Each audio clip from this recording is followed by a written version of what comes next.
subscribe, like the video, and, if possible, join Patreon. But if you don't have much money, you can support the channel by watching the novels on euroaudiobooks.com.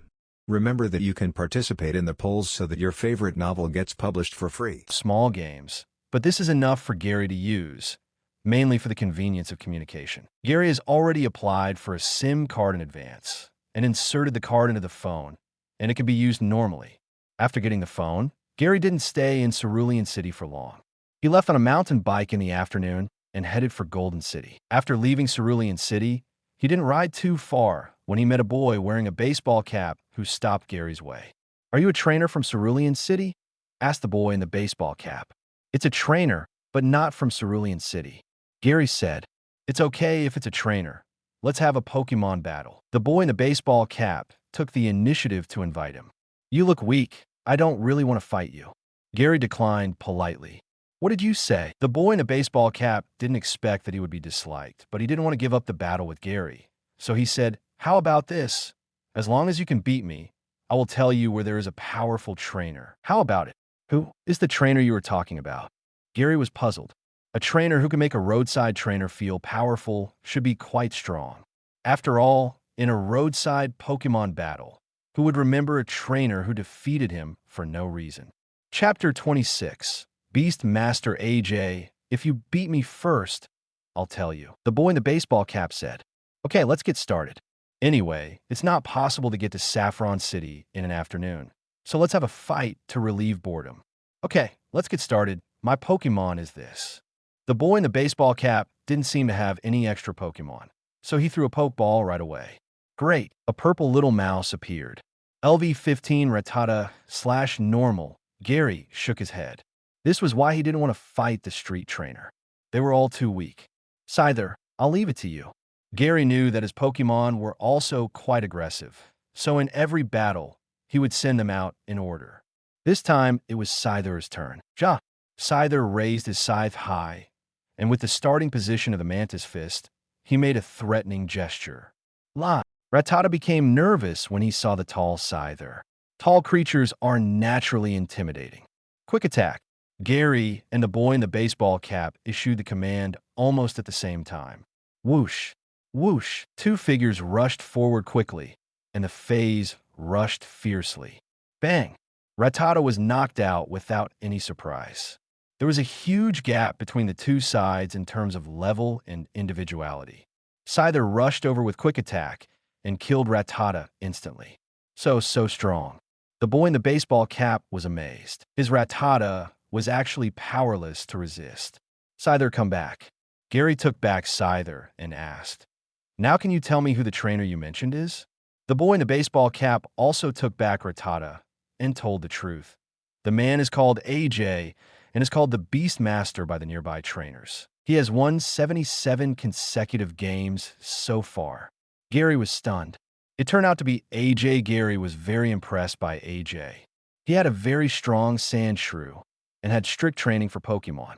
He also set a goal to achieve 100 consecutive wins before starting the journey. It must be said that Gary admired AJ very much. This was a proper trainer. The current Ash was far from AJ. But unfortunately, AJ never appeared again and even did not attend the Indigo Plateau Conference. Ding! Published task. Interrupt the 100-game winning streak of Beastmaster J/reward. Intermediate rare candy. For Pokemon below level 50, level +1, X5. Oh my, here comes the task. Gary did not plan to look for AJ. After all, it was not easy for him to achieve 77 consecutive wins. If it was interrupted, he would have to start all over again. But the task came, and Gary could only be the sinner. And defeating Beastmaster AJ could actually get intermediate rare candy, which indirectly proved that AJ was not weak. "Where is A.J?" Gary asked. "Go straight along this road, and you will see the dojo built by AJ." The boy in the baseball cap pointed to a road. "Thanks." Gary rode his mountain bike and rode along the road pointed by the boy in the baseball cap. Not too far away, Gary saw the wooden fence. "Wartortle, come out for a moment." Gary released Wartortle. "Cammy." Wartortle saw that there were no enemies around and that the others did not come out with him. He did not understand why Gary let him out. I will fight a trainer later. I will help you improve your strength. Gary touched Wartortle's head and used low-level rare candy on him. Wartortle LV 22-30. Wartortle's level instantly increased to level 30. Gary also took a look at Wartortle's attributes to see if any new skills had been awakened.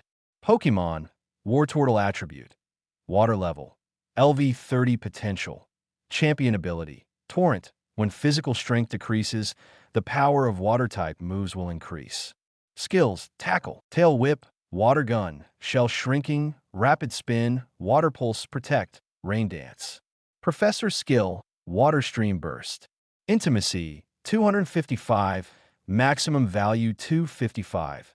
Rain dance has been awakened, which is okay. Wartortle's racial skills include the water skill Aqua Tail, which should be awakened before level 30, but Gary's Wartortle only awakened Rain Dance. It doesn't matter if Aqua Tail is not awakened. Compared with Aqua Tail, Water Stream Burst is more useful. Wartortle was dumbfounded. His trainer not only helped him master new skills, but also improved his level. It was terrible. You must do your best in the battle later. In order to start safely, Gary also brought the best mystic water to Wartortle. With 2 preparations, Gary didn't believe that he couldn't beat A.J's Sandshrew. Gary was so cautious because A.J's Sandshrew was very strong. That Sandshrew had a skill like Fisher that could kill with 1 hit, which was not something that ordinary Pokémon could master. Gary estimated that A.J's Sandshrew must be over level 30. It didn't evolve into Sandslash because A.J wanted to hold the level and let Sandshrew awaken the racial skills as soon as possible. Come in. After strengthening Wartortle, Gary took back Wartortle and rode his mountain bike to the entrance of the fence. Just from the outside, you can see a huge electronic display screen inside the fence, which shows 78 consecutive wins. The number of consecutive wins is different from what the boy in the peak cap said, but the difference is not big. It seems that A.J has won another game recently. After all, the fight has been going on here for so long, and the trainers around are basically aware of how strong A.J is. This winning streak is still very valuable. Excuse me, is anyone here? Gary did not rush in, but shouted at the door. After a while, a young man in an orange and brown shirt came out. The boy had a resolute face, and he looked like a man who had experienced a lot. Just this demeanor was far beyond the reach of the passerby trainer. You look unfamiliar. You're not a local trainer. A.J took the initiative to say, "Yes, my name is Gary from Palatown." Gary said, "I heard from the trainers around that you're very powerful, so I came here to ask for advice." "No problem, then come in." A.J is much more mature than the trainer on the street. He is modest and polite and did not say any harsh words like power trip, but his face is full of confidence, which is the confidence in his own strength. A.J led Gary into the gym. There was a mud-built arena and a large tent. Although it was simple, it had everything. Gary knew that the tent was also a place specially built by A.J for training Pokémon. Although it was not clear why A.J spent so much money, it would cost a lot to build such a gym in the wild. And after 100 consecutive wins, A.J would embark on a journey of mobile phone badge, and this place would naturally be abandoned. It was really a waste of money. Chapter 27. Breaking A.J's 100-win streak. Gary and A.J came to the command area on the field. Gary was the first to ask, "How do we fight?" "You can use as many Pokémon as you want. I will only use 1 Pokémon." A.J said. "Are you sure?" Gary wondered if he had heard wrongly. A.J didn't have only 1 Pokémon in his hand. He wanted 1 Pokémon to fight all his Pokémon. So pretentious. "Of course I'm sure, my Pokémon is it." The duel begins. "Go ahead, Sandshrew." A.J didn't waste any more words and threw out the Pokeball directly. Great. A Sandshrew that was obviously larger than the normal size appeared. The height of an ordinary Sandshrew is only 0.6 meters, and A.J Sandshrew is 1 meter, which is almost twice the size of a normal size.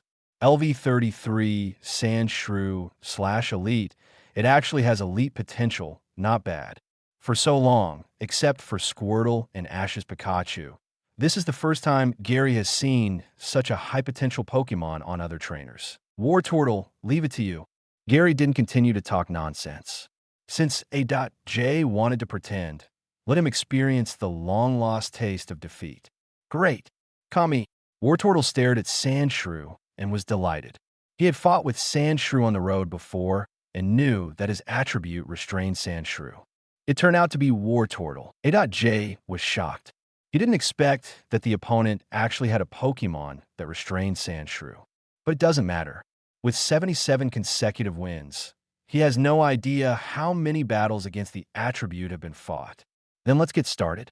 A.J took out a whip ground, and ordered, use dig to get close to Wartortle. Sandshrew used dig and moved very quickly, and in the blink of an eye he got into the ground.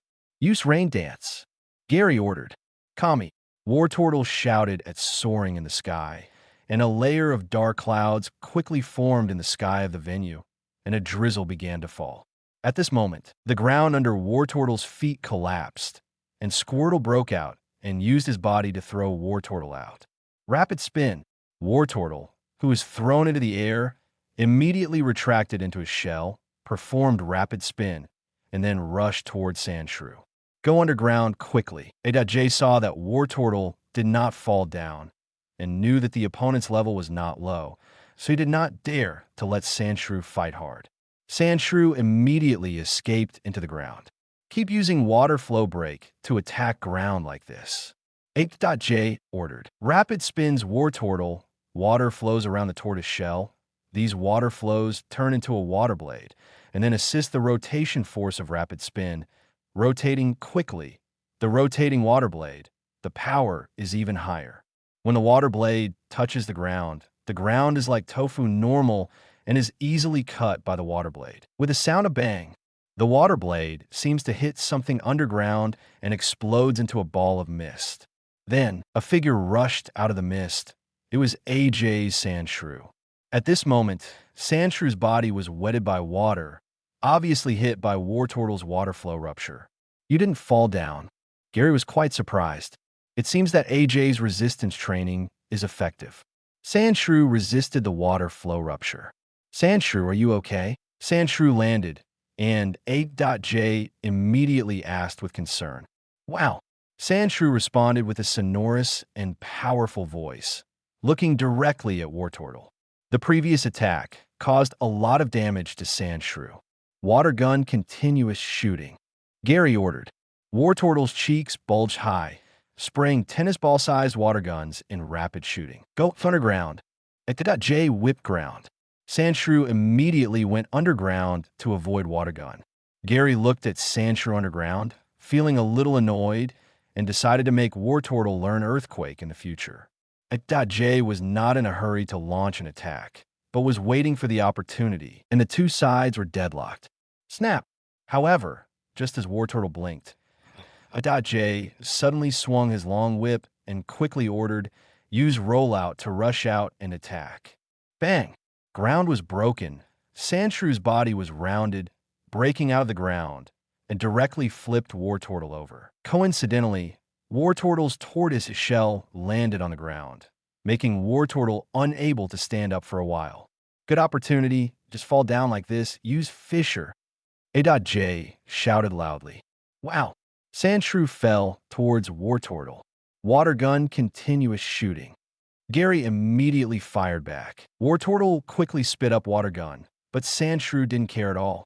He used his body to resist and used Fisher.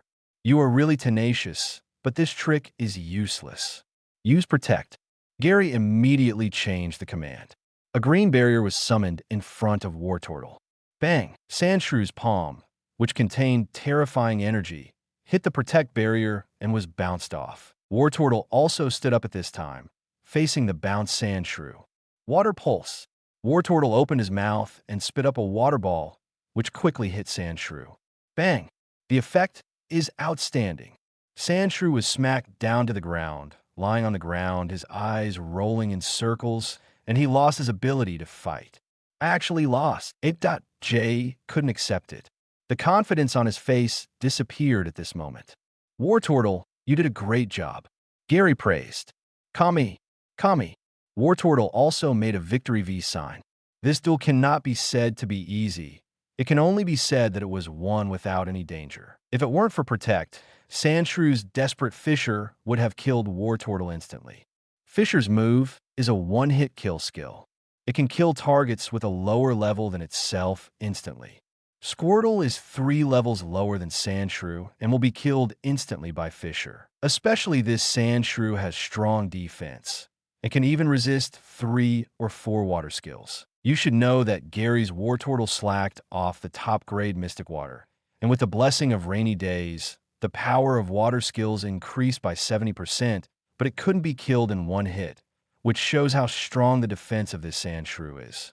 Especially Sandshrew has a stage of evolution. If it evolves, it may really capsize. Do you want to continue? Gary asked. The system still didn't prompt that the task was completed, which meant that A.J still had Pokémon that could be fought. No, I lost. A.J shook his head and refused. Ding! The task is completed, and the reward has been sent to the space backpack.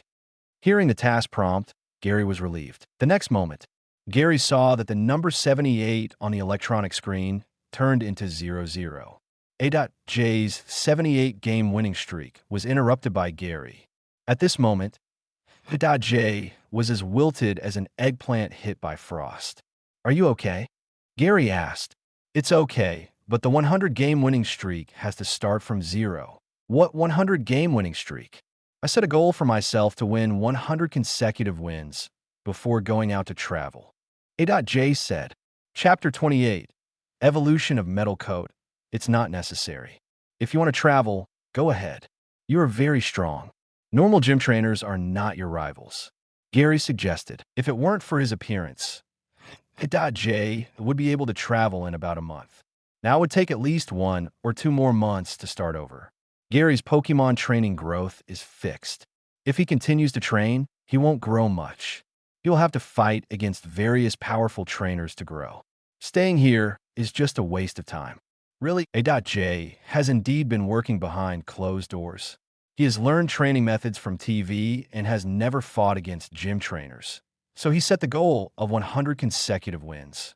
Of course, Gary took out 2 badges and continued. This is the badge I won. One of them is in Cerulean City. The gym is not as difficult as you think. I suggest you go traveling directly.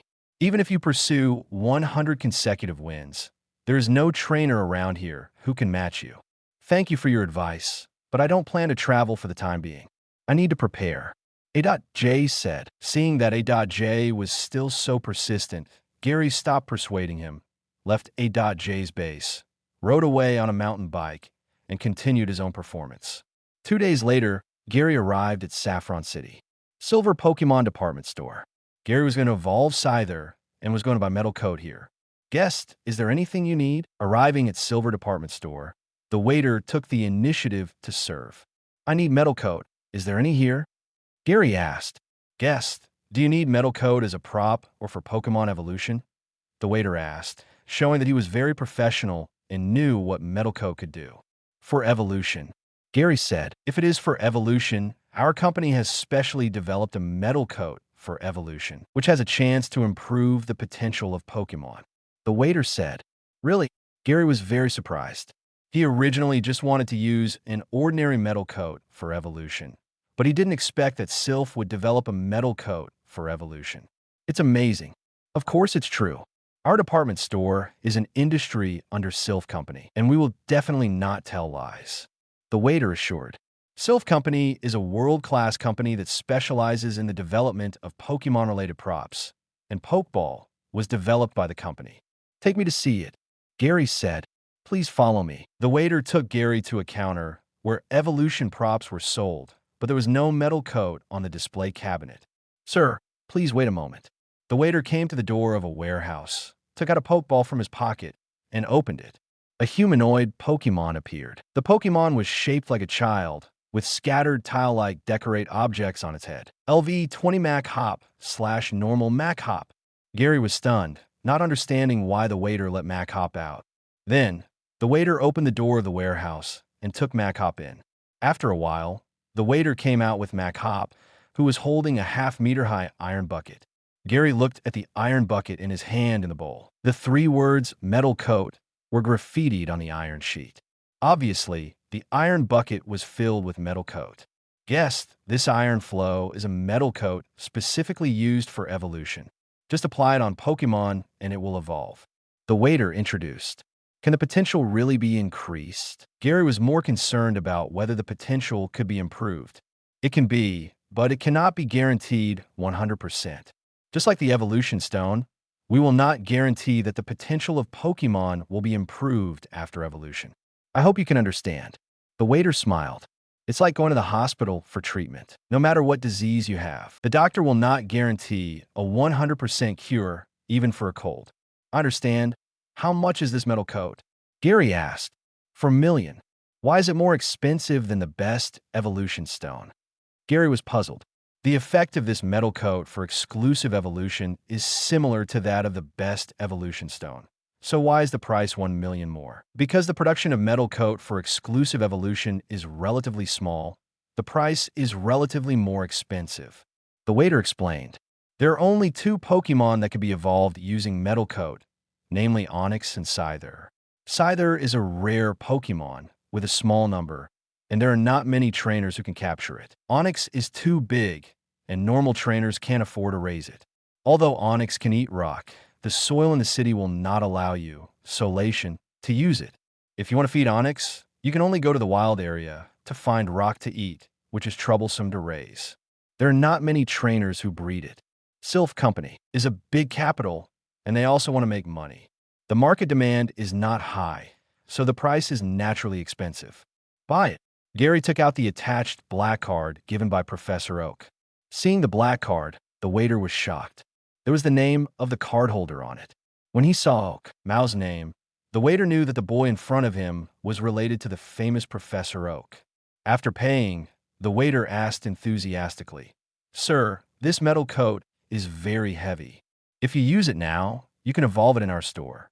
Then use it here." Gary also saw that the metal coat was very heavy. Otherwise, he would not let Mac Hop carry it. Even if this Mac Hop is just an ordinary potential, its power is very great. The Pokédex says that Machop's power can be comparable to 100 adults, which is definitely an exaggeration, but it has the power of 10 adults. Scyther, come out. Gary threw the Pokeball directly. The waiter was shocked. The only Pokémon that can be evolved with Metal Coat are Onix and Scyther. This floor can't accommodate Onix. He was relieved to hear that it was Scyther. Chirp! Scyther came out of the Pokeball, looked at the surrounding environment, and made sure that he didn't have to fight by himself, so he settled down. Scyther, this is Metal Coat. As long as you apply it on your body, you can evolve into Scyther. Remember, you must apply it before you start evolving. Gary reminded. Chirp! Scyther nodded to show that he understood. Gary had shown Scyther a photo of Scyther before, and Scyther also longed to evolve into Scyther. Mac Hop, you can open the lid. Gary said. Oh, Mac Hop put the bucket on the ground and opened the lid with force. Inside was a silver liquid object like some kind of liquid metal. Gary and the waiter dipped the brush and then broke through Scyther. Chapter 29. Scyther Ja. As soon as the metal coat was applied to his body, Scyther felt the restlessness in his body and wanted to absorb the metal coat on his body. Scyther kept suppressing the restlessness in his body with his will. That guessed, we have Everstone here, which can be used by Scyther. The waiter reminded. Then you should take it out quickly. Gary was stunned. He forgot about the special prop, Everstone. The waiter brought Everstone and put it on Scyther. In an instant, the restlessness in Scyther's body disappeared instantly. Gary and the waiter increased the speed of application. Soon, Scyther turned silver and could be called Flash Scyther. After the application was completed, the waiter also took off the Everstone on Scyther's body. The moment the Everstone was removed, the metal coat applied on the body surface immediately activated the cells in Scyther's body, and each cell shone with incandescent light. The surrounding shop assistants and guests all looked over. In the light of evolution, Scyther grew taller quickly and soon surpassed Gary's height. The wings on his back gradually shrank, and the sickle also retracted, turning into a pincer-like form. After the evolution was completed, Sizer in red armor appeared beside him. LV-24 Sizer/Quasi-Elite. As the waiter said, Sizer's potential was upgraded from Gym to Quasi-Elite, an increase of 1 level. Sizer, come in. Gary saw that there were a lot of people watching, so he took Sizer back to the Pokeball. By the way, give me another ordinary metal coat item. Gary said, metal coat can increase the power of steel-type skills. There is no steel-type gym in the Kanto region, and the top-quality metal coat cannot be obtained for the time being, so the ordinary one can only be used as a substitute. Okay, please follow me. The waiter immediately took out a metal box from under the counter. As long as the Pokémon carries it, the power of steel-type skills can be increased by 20%. After buying the metal coat, Gary also left Silver Department Store. Welcome next time. The waiter also enthusiastically sent Gary to the elevator door. Pokémon, Sizer, Attribute, Bug, Steel, Level, 24, Potential, Quasi-Elite, Ability, Technical Expert. When attacking, the power of skills below 60 power can be increased by 50%. Skills, Leer Quick Attack, Fury Cutter, False Swipe, Wing Attack, Slash Bullet Punch. Intimacy, 205, Maximum Value, 255, Carrying Props, Metal Coat. Not bad, Bullet Punch awakened. Gary is very satisfied with his Sizer attribute, but the level is still a little bit short. If he goes to Sabrina now, he will be abused. I don't know if I can meet Abra. Gary plans to capture an Abra. Saffron Gym is not just a gym, but also a psychic school. The gym also recruits students, so there are some psychic Pokemon near Saffron City. After all, the tasks issued by the system still need to be completed, but Abra is really hard to catch. In the original plot, Gary did have an Alakazam, but he didn't know where he caught it. At the Silver Conference, Gary used Alakazam, but he didn't know in which duel he used it. If the most likely place to meet Abra and Alakazam in Kanto region is Saffron City. If Abra was not a Pokemon that was not allowed to be sold, Gary would have planned to buy it directly. It should be nearby. Gary looked around, looking for his target. The owner of Saffron Gym was originally Sabrina's father, but Sabrina took away the identity of the owner. Sabrina was originally a lively and lovely person, but because Sabrina's father asked her to learn Psychic, Sabrina lacked company during the period of learning Psychic, which led to Sabrina accidentally giving birth to a cold personality when learning Psychic, and the original lively and lovely personality was imprisoned into a doll by Sabrina's cold personality. As Sabrina's Psychic became stronger and stronger, Sabrina's father could no longer suppress Sabrina and was finally driven out of the position of gym owner by Sabrina. After Sabrina became the gym owner, she still performed the duties of the gym owner normally at first, but there have been some changes recently. Any trainer who came to challenge, if he lost the game, will be turned into a doll by Sabrina to play with. Sabrina's father certainly couldn't just ignore everything. Even if he was kicked out of the gym, he would often move around the gym to warn the trainers who came to challenge him. Even if a trainer was turned into a doll, Sabrina's father would secretly go to save him. After all, the Saffron Gym was designated by the Pokémon Alliance. If such a thing happened, the higher-ups would definitely take care of it. Sabrina's father didn't want his gym's status to be revoked, so he could only silently make contributions behind the scenes. Young man, are you here to challenge the Saffron Gym? At this moment, a voice came from behind. Gary turned around and saw a middle-aged man wearing a green jacket and a yellow cap. With this outfit, he looked like a human trafficker. But this man was exactly what Gary was looking for, Sabrina's father. Are you Mr. Najuan? Gary asked. Oh, you know me. The middle-aged man was shocked. He had retired from the position of gym leader for 2 years. Basically, outsiders thought that the gym leader was Sabrina. There are information records on the internet. I have seen your photo. Gary said. Najuan didn't care about this and advised with a serious face. Saffron gym leader is Sabrina now. I suggest you don't challenge her. Najuan didn't say what would happen, because if he said it, once the news spread, Pokémon Alliance would definitely send someone to investigate. Mr. Najuan, I have heard about Sabrina's gym leader. I think you still need to solve this problem head-on. This is not a solution. Gary said, have you challenged Sabrina? Najuan asked in surprise. No, but I met an apprentice of Saffron Gym on the road, and I learned some things about Saffron Gym from him. Gary's solation found a reason to perfunctorily say, "The speaker is unintentional, but the listener is intentional." Najuan really believed it. Because Sabrina has been too strict with apprentices recently, many apprentices have left, and it is normal to tell others about the situation of Saffron Gym. Chapter 30. Problems at the Saffron Gym. Najuan frowned. If the news of the apprentice leaving the conduit spreads, the Pokémon Alliance will definitely send someone to investigate. If it is true, the Saffron Gym will not be as simple as being banned, and Sabrina will also be arrested. Who are you? Najuan is also an adult, so he naturally sees that there is something wrong with Gary. Why would a trainer pay attention to this matter? It is not good for him. My name is Gary, from Pallet Town. I plan to participate in the Indigo Plateau Conference, but the current situation of the Saffron Gym will affect my progress in collecting badges. Gary said, Sabrina does have her problems, but if you have the ability to defeat Sabrina, she will not embarrass you. Najuan said, Mr. Najuan, do you think a powerful psychic coupled with a psychic-type Pokémon can beat Sabrina in a one-on-one battle if the gap is not too big? And as far as I know, it should be considered a foul for a psychic to use psychic in a Pokémon battle. Gary is not stupid. In the plot, when Ash first fought Sabrina, that Abra evolved directly into a Brawlhalla. Abra has no attack ability. Only after evolving into a Brawlhalla can it master offensive skills. Before that, it can only use teleport to escape when encountering an enemy. Even if Sabrina's Abra is high level, it is at most in the early 20s.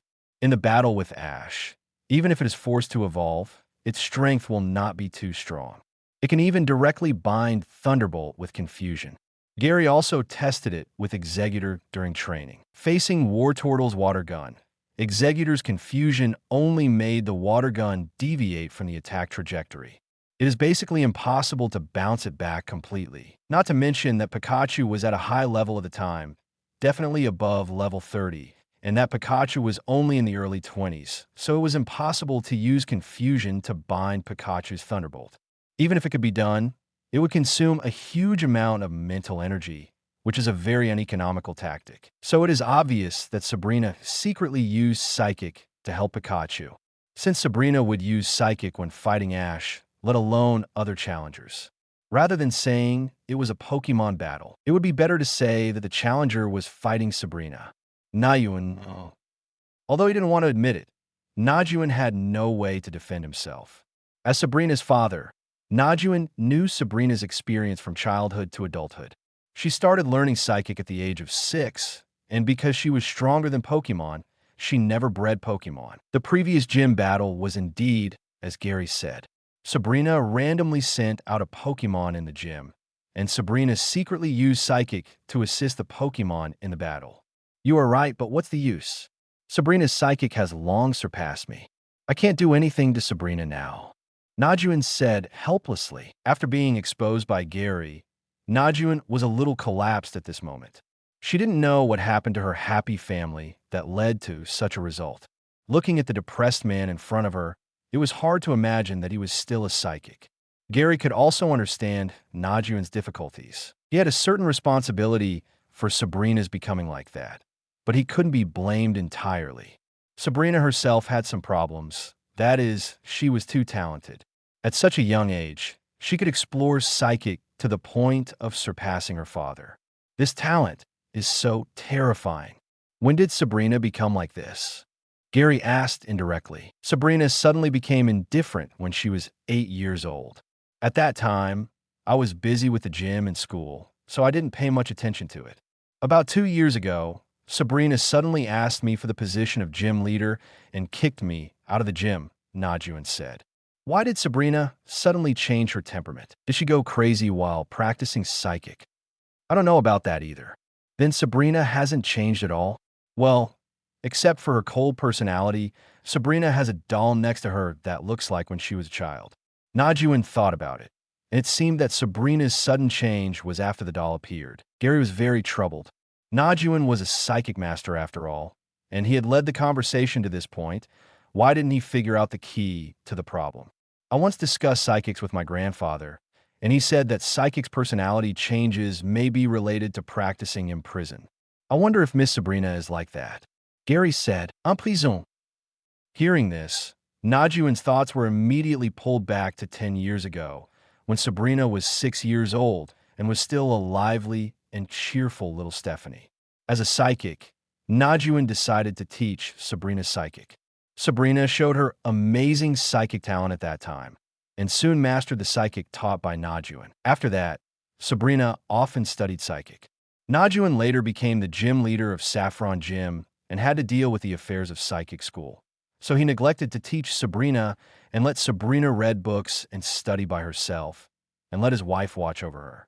Since then, Najuan was busy every day and didn't know what to do. When he came to his senses, Sabrina stood in front of him and asked him to give up the position of gym leader and principal. Najuan didn't care much at the time, thinking that Sabrina was just throwing a tantrum at him. Until Sabrina showed her powerful psychic, Najuan realized that he was overthinking. Is Sabrina's problem related to the doll? Najuan asked, puzzled. I don't know about this either. Gary waved his hand. Najuan frowned and thought. Gary was silent on the side. He had given all the hints he could. If Najuan couldn't think of the problem again, there was no good way. A few minutes later, Gary, I need you to do me a favor. Najuan said seriously. This favor is a little dangerous, but I will try my best to ensure your safety. What does Mr. Najuan want me to do for you? Gary asked. I think Sabrina should have made her personality into a doll when she was learning psychic and learned mental manipulation. Najuan said. Gary felt his scalp tingling when he heard this term. Using the mind to manipulate the target. What a terrible psychic. This is an ability to separate one's own thoughts and place them on its creatures. Sabrina should have seen it in a book and made a mistake in self-study. Najuan said. Then what should I do? Gary asked. Destroy the doll next to Sabrina, and Sabrina should be able to return to normal. Najuan said. Gary was excited. Najuan finally got it. According to the development of the original plot, it was the haunter who accidentally destroyed the doll, and Sabrina returned to normal. Then what do I need to do? Gary asked. Chapter 31. Assisting Sabrina's father. Sabrina's psychic is very strong. Even Najuan can't get close to Sabrina, let alone destroy the dolls around Sabrina. The protective shield created by Sabrina's telekinesis can resist gym leader-level Pokémon. Take Najuan as an example. He was the gym leader of Saffron before. He must have gym-level Pokémon in his hands. He can definitely use them to deal with Sabrina. Even so, Najuan didn't take down Sabrina, which shows how strong Sabrina's psychic is. Gary estimated that only Catlia in the Unova region could compare with Sabrina. Sabrina is called a psychic genius girl. Catlia is a psychic runaway girl. The two complement each other and are quite a match. Go to Lavender Town to capture a ghost-type Pokémon, and then challenge Sabrina. Najuan said, what kind of solution is this?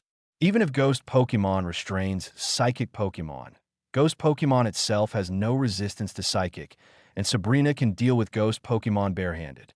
Although ghost Pokémon restrains psychic, it is useless to Sabrina. Gary said, Gary is not as easy to fool as Ash. If Haunter had not accidentally destroyed the doll, Ash would not have been able to pass Sabrina so easily.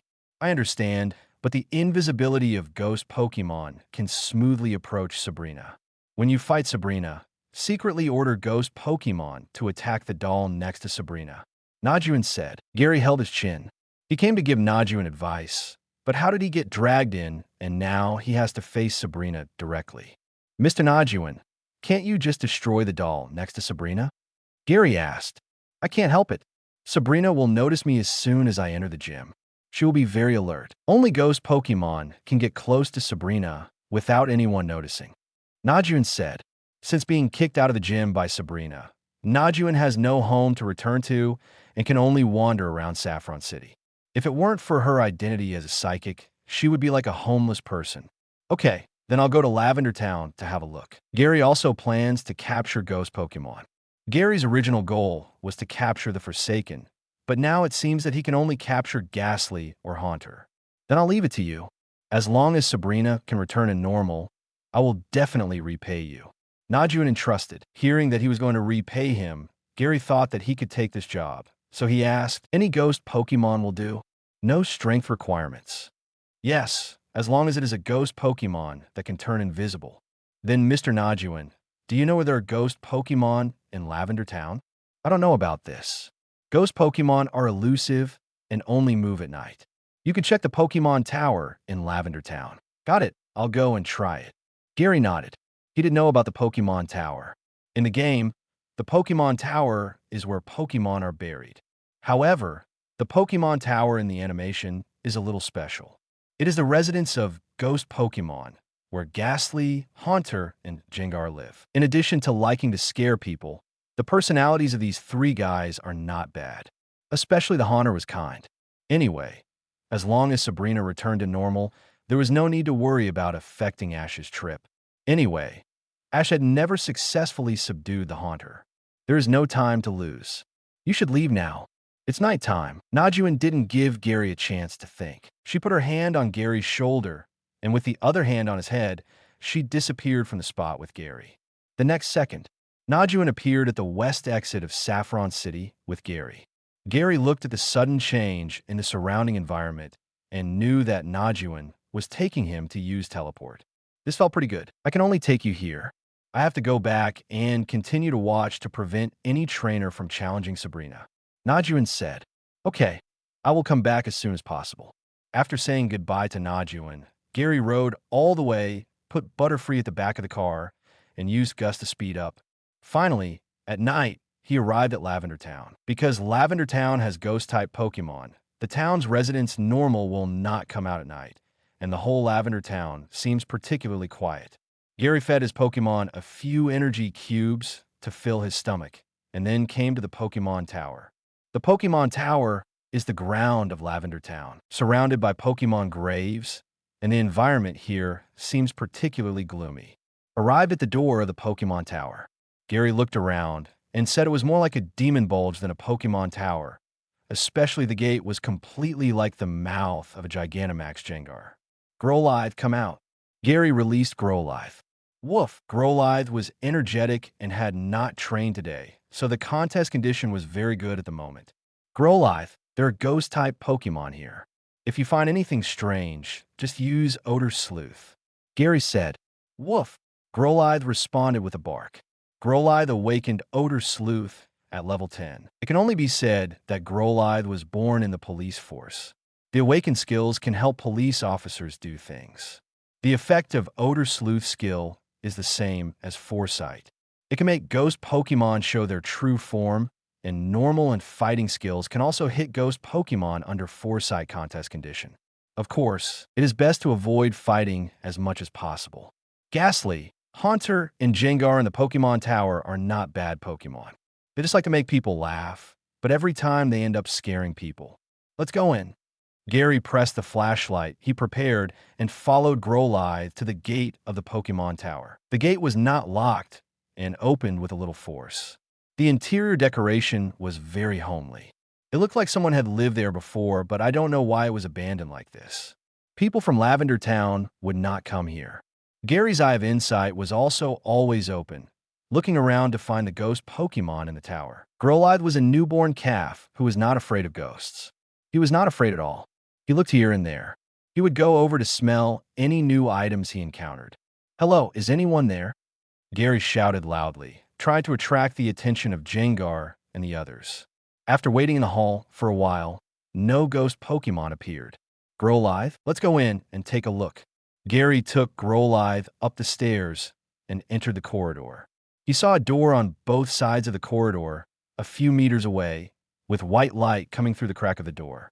Gary knew that this was a trick of Gengar and the others to trick him, but in order to see them, he had to go to their door. Gary walked over with Growlithe and pushed open the door.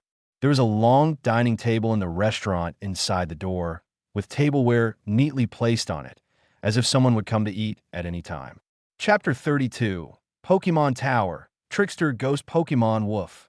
Growlithe seemed to sense something and barked a warning. Although he couldn't see the target, Growlithe seemed to sense something. It seems that the legend is true. Dog can sense unclean things. Even if they can't see them, they can feel the aura of unclean things. Gary thought to himself. The next second, the tableware on the long table floated up without wind and flew in the air. Woof! Woof! Growlithe barked even louder. Use Odor Sleuth. Gary ordered. Woof! Growlithe lowered his head and cast Odor Sleuth. The breath of the Dog King. In an instant, 3 dark figures appeared in the room, namely Ghastly, Haunter, and Jengar. LV-20 Ghastly / Jim, LV-30 Haunter / Jim, LV-49 Jengar / Jim. All of them have gym potential. Gary was surprised. He didn't expect that the 3 brothers in the Pokemon Tower were all gym level. This is already a very good potential. And the fact that Jengar can appear here means that this Jengar has a trainer. If Haunter wants to evolve into Jengar, it must exchange links and let the power of exchange activate Haunter's cells before it can evolve into Jengar. So this Jengar is likely to have a trainer. Gotcha. Jenga. Jengar also found that they had appeared and couldn't even turn invisible again, but they were not worried at all. Woof, woof. Growlithe immediately blocked in front of Gary and acted as a bodyguard. Born in the police force, Growlithe was influenced by his surroundings and was born to be a police dog. Facing the barking Growlithe, Jengar and the others didn't care.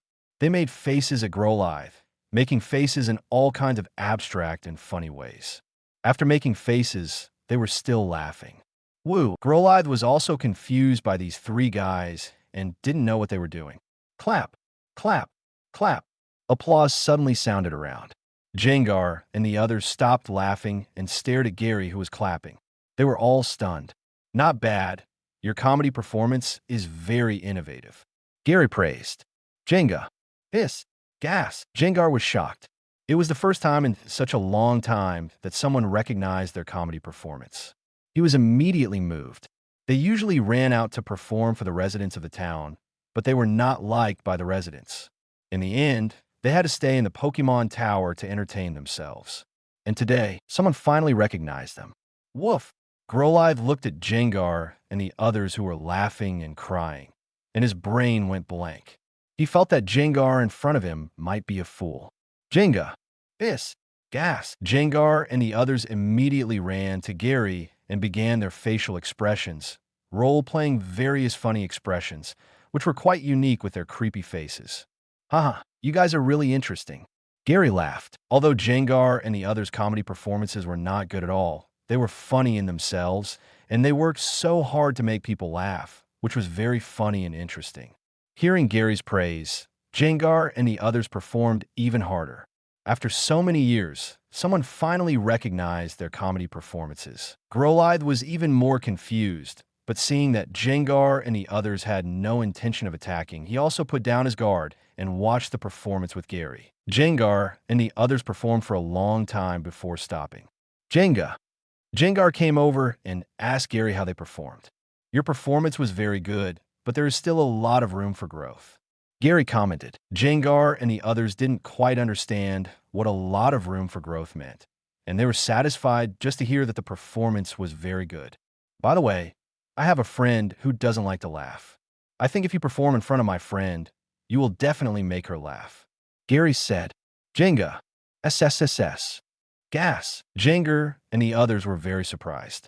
It was the first time they heard of someone who didn't like to laugh, and they were immediately interested. As long as you can make my friend laugh, I would like to call you the strongest comedy master in the Pokemon world. Gary said. Jenga. SSSS. Gas. Jengar and the others were immediately attracted by the title of the strongest comedy master in the Pokemon world. Jenga. Jengar patted Gary's shoulder, meaning where's your friend? Bring him here quickly. SSSS. Gas. Haunter and Ghastly promised to present the most exciting comedy performance and make your friend laugh. My friend is in Saffron City, and I can't bring him here for the time being. Besides, he is busy all day and has no time to come here. How about I take you there? Gary said. Gunga. Jengar and the others hesitated. They usually live in the Pokemon Tower. Now, they suddenly have to drive 2 Pokemons, so they will definitely have some concerns. Saffron City is an international metropolis. If you like to perform, there is a big stage. Gary reminded. Jenga. SSSS. Hearing that there is a big stage, Jengar and the others did not hesitate and said that they would go to Saffron City with Gary. Okay, then it's a deal. Gary said. This time, Gary did not use fighting to capture them, but used mouth persuasion, and Gary did not plan to capture these 3 ghost Pokemon. Because the dream of these 3 Pokemon is to become comedy masters, and they love to perform more. They have no interest in fighting, so it would be a waste to capture them. So it is useless for Pokemon to have potential. They must also be aggressive, otherwise they will not be dedicated during training. In this regard, Ash did a good job. If Pokemon do not want to fight, he will not force them, and even help his Pokemon realize their dreams. As for the stage Gary mentioned, it was naturally provided by Najuan to Gengar and the others. Since he had already called 3 Ghost-type Pokemon, the promised conditions would naturally be fulfilled by Najuan. Anyway, there was also a psychic school in the Saffron Gym with many students in it, so it was no problem to build a stage for Gengar and the others in the school. Come, let me introduce my Pokemon to you. Gary also released his Pokemon to meet Gengar. Gengar and the others were also quite friendly, especially since no one had come to the Pokemon Tower for many years. They were very happy to see so many people coming tonight. Gary also suggested that Gengar and the others perform a comedy show with Gary and his Pokemon as the audience. He also took out the food and energy cubes in his backpack and started a party directly. Everyone had a lot of fun. If someone passed by, they would definitely think that the Pokemon Tower was haunted, but this seemed normal to the people in Lavender Town. After all, they were used to it. Chapter 33. Return to Saffron City the next morning. Gary took Gengar, Haunter, and Ghastly with him on the road back to Saffron City. Because Gary didn't capture them, Gengar and the others were temporarily lurking in Gary's shadow, which is also a unique hiding method for ghost Pokemon. Gary rode as far as possible in the shade along the way, galloping all the way, and it took a whole morning to reach Saffron City at noon. This is mainly because the roads in Saffron City and Lavender Town are relatively flat, so it only takes half a day to get there. Gary, you're back so soon. Just as he was about to call Najuan, Najuan's voice came from behind Gary. Mr. Najuan, have you been waiting for me here? Just came to see you on the way, but you came back so soon. Did you really capture a ghost Pokemon? Najuan asked in confusion. Because he found out the reason for Sabrina's change, Najuan hoped that Gary would come back earlier, so he had been wandering around here. He happened to come here after lunch and saw Gary riding over. It was only one night, and Gary had captured a ghost Pokemon. This was too fast. Ghost Pokemon were hard to catch. Even Najuan, who was a psychic, could not detect any trace of ghost Pokemon. It's not considered capturing. I just asked them to come and help. Gary said, ask them to come and help? Can you still ask them? Najuan didn't care about that. As long as she brought the ghost Pokemon, she asked, where are the ghost Pokemon? Right next to you, Gary said. Next to me. Najuan was even more confused. She looked around, but didn't see any ghost Pokemon. She frowned and said, Gary, you didn't catch a ghost Pokemon and said that on purpose. After all, Gary was only 10 years old. Najuan thought Gary must be lying. Gungar. However, as soon as he finished speaking, Gengar suddenly appeared next to Najuan on purpose. Gungar. Nalium was shocked. SSSS. Gas. Then, Haunter and Ghastly also appeared one after another. You actually invited 3 ghost Pokemon, Najuan said in disbelief. Ghost Pokemon are notoriously difficult to catch. Normal trainers are lucky to catch one. Gary actually got 3 ghost Pokemon at once. The key is that he didn't catch them, but invited them. It's amazing. Mr. Najuan, Gary didn't hide it and told his experience with Gengar and the others, and also told them about the comedy performances that Gengar and the others love. I didn't expect that the ghost Pokemon in the Pokemon Tower came out to scare people because they like comedy. After listening to this, Najuan didn't expect that the reason why the Pokemon Tower was haunted was this. Who would have thought that ghost Pokemon actually likes comedy performances? No problem. As long as you can save my daughter, I will build a stage for you in the school and let you perform every week. If you perform well, I can also let TV station broadcast your performance. Najuan said. Najuan is the former gym leader of Saffron and a psychic master, so she has a high status. Jenga. SSSS. Gas. Hearing that they could be on TV, Gengar and the others immediately promised Najuan that they would definitely save his daughter. So, the two men and three ghosts began to discuss the plan.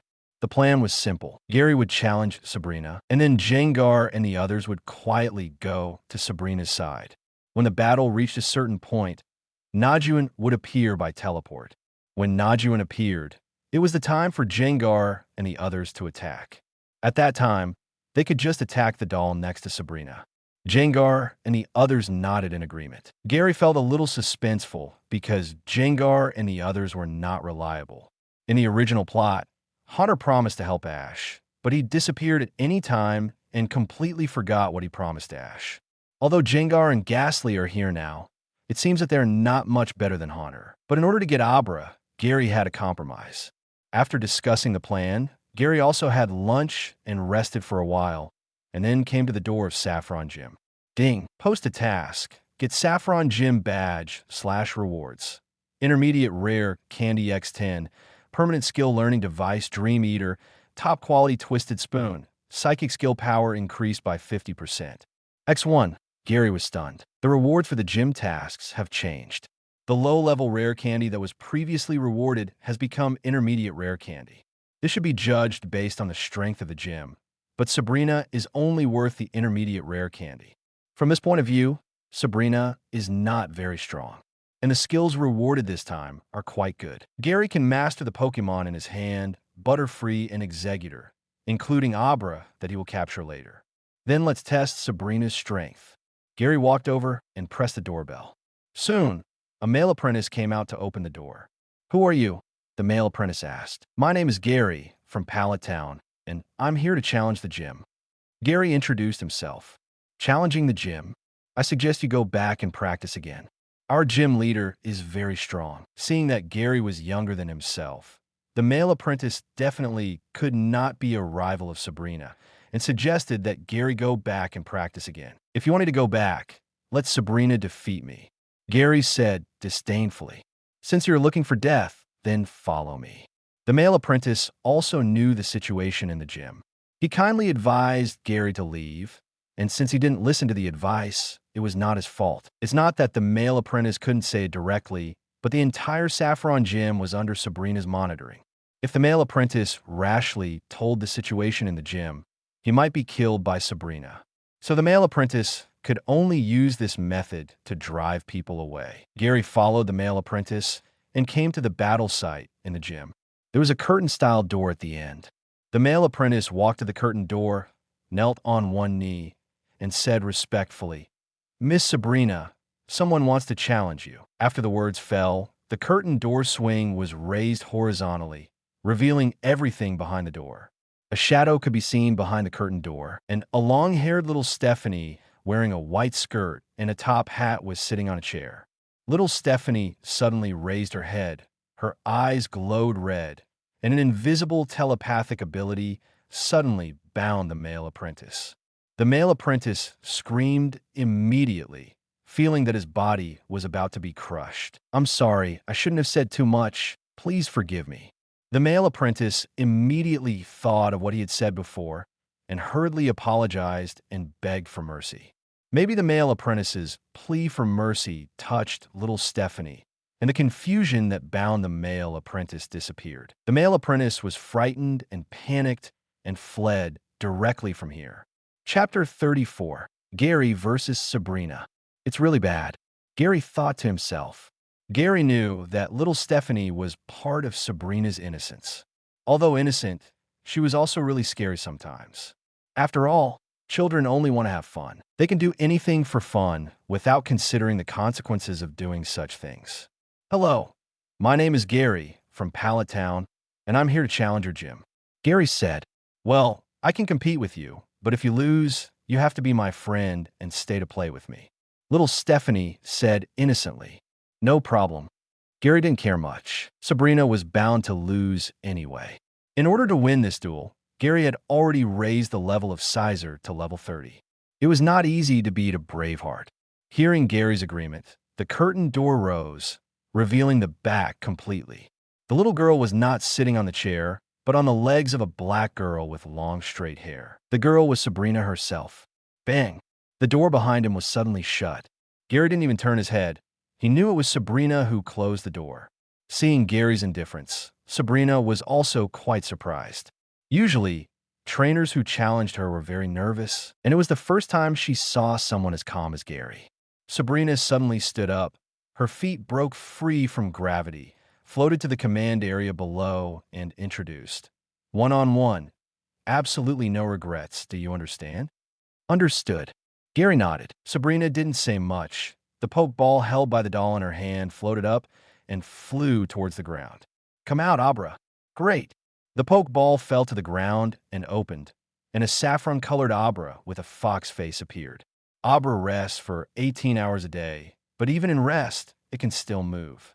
LV25 Abra/Elite, high potential. Gary didn't expect Sabrina's Abra to have elite potential, and it still has some strength. Sizer, this is your first gym battle. Do well. Gary threw the Pokeball. Great. Sizer, covered in red armor, appeared. Sabrina saw Sizer and looked suspicious, probably because she had never seen Sizer before. Although Sabrina was a trainer, she practiced Psychic when she was young. It was only in the past 2 years when she became a gym leader that she began to understand Pokémon. Otherwise, she would not have only had Abra, a Pokémon, until now. Use Fury Cutter. Gary attacked directly. Ja. Sizer rushed towards Abra quickly. Sabrina's eyes glowed red, and at the same time, Abra's eyes also glowed red. Sizer had already approached Abra and swung his claws at her. But Abra disappeared from the spot and dodged Sizer's attack with the help of Teleport. Teleport is really troublesome. Gary was troubled by this move. In real combat, Teleport is simply a bug skill. However, this move consumes a lot of mental energy. It can only be used more than 10 or 20 times in a battle. But with Sabrina here, Sabrina can use her mental energy to assist Abra. Teleport can be used dozens of times in a battle. Use Double Team. Gary said, Ja. Sizer immediately created clones on the field surrounding Abra. Abra, who had no attacking ability, didn't know where to move. If he moved near Sizer's real body, he would definitely be attacked. Especially since Abra didn't have any attacking skills, there was nothing he could do with these clones. Sabrina felt Abra's difficulty and added a spiritual force to Abra. In an instant, Abra's whole body was shining. Fury Cutter attack. Gary took the opportunity to issue an order. Since you choose to evolve during the battle, don't blame me for being unethical. Ja. Sizer on the field quickly rushed towards the evolving Abra. Sabrina didn't expect Gary to attack at this time, and she was a little panicked. It only took Abra a few seconds to evolve and successfully evolved into Young Jila. Sizer also arrived at this moment, and Fury Cutter's giant claws also arrived, knocking Young Jila away with one claw. Jila. Although Young Jira is very strong, its physical defense and physical strength are very low. The power of Fury Cutter skill is only 40, but with the addition of Sizer's technical expert ability in this attribute, the power can also be 80. Fury Cutter is a bug-type skill, which causes outstanding damage, enough to kill Young Jira in one hit. However, Young Jira was only seriously injured and did not fall down. It can be seen that Sabrina interfered and blocked part of the damage with her confusion. Keep attacking. Don't give Young Jira a chance to breathe. Gary ordered. Ja. Sizer linked his clones and kept attacking Young Jira, forcing Young Jira to use Teleport Evolution Defense. And he couldn't use Recover to recover for a while. At this moment, in a hidden corner of the gym, a camera was filming the battle in the field. This Gary is good. He could suppress Sabrina. Najuan looked at the picture captured by the camera and was amazed at Gary's strength. Use Confusion. Sabrina was also anxious. While issuing the command, she also used Confusion. A wave of confusion spread out and dispersed all of Sizer's clones. Although Gary didn't know Psychic, he could see that Sabrina was helping. This little girl was really unethical. She said it was a one-on-one fight, but she still attacked secretly. However, Sizer was not repelled by the confusion wave and blocked it. Young Jila was also stunned. He didn't expect that his confusion didn't send Sizer flying. Ja. Sizer rushed towards Young Jila quickly and hit him with a Fury Cutter, sending Young Jila flying several meters away. Bang! Yang Jila fell to the ground, his eyes rolled in circles, and he lost his ability to fight. Not bad. Gary nodded with satisfaction. Although Yang Jila was strong, he was too fragile, just like a glass player. He couldn't resist for a few times. Yang Jila, stand up, recover. However, Sabrina shouted. I saw Yang Jira's eyes circling, his eyes glowing red, and his body's injuries recovered at a speed visible to the naked eye. What? Gary was shocked. Sabrina was so lazy that she could use psychic to wake up and heal after defeating Yang Jira. How could she fight him? Miss Sabrina, are you sure you didn't cheat? Gary questioned. Yang Jira recovered by himself. What does it have to do with me? Sabrina would not admit that she cheated. Chapter 35. Sabrina recovers. Sabrina, you lost this game. It is against the rules to use psychic in a Pokémon battle. At this time, a voice came, and Najuan appeared beside Gary. You. Seeing her father, Sabrina showed an impatient look on her face, including the doll in her hand. It seems that you are in the same group, so there is no need to continue the game. You all stay, the doll in Sabrina's hand said, with red eyes shining. Jenga. Sure. Gas. At this moment, Jengar and the others suddenly appeared beside Sabrina, and they made all kinds of faces at Sabrina together. Sabrina and the doll were both confused, not knowing what the three Pokémon were doing, and watched coldly. Ghastly saw that Sabrina didn't laugh, and suddenly felt embarrassed, and asked Jengar how to do it. Jenga. Jengar slapped Haunter's head hard. Haunter understood what he meant and took out a bomb with a lit fuse directly from his mouth, and then they laughed together. Sabrina still watched with a cold face, completely unaware of any danger. Boom! With an explosion, the whole gym was covered with smoke. Gary was choked and coughed, and quickly opened the door to disperse the smoke. After the smoke dissipated, Jengar and the others were still around Sabrina, their faces covered with dust. The three guys saw the dust on each other's faces and laughed. Ha ha ha! Sabrina, who had a cold face, suddenly laughed. At the same time, the doll in Sabrina's hand suddenly disappeared. Great, Sabrina smiled. Najuan on the side burst into tears.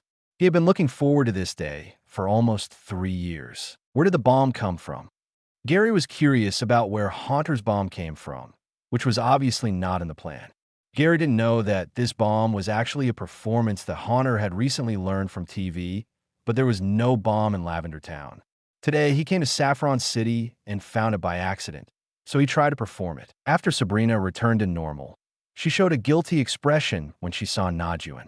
Although she had been under the influence of the contest condition of dual personality in the past few years, she still had memories and knew that what she had done in the past few years was excessive. Dad, I'm sorry.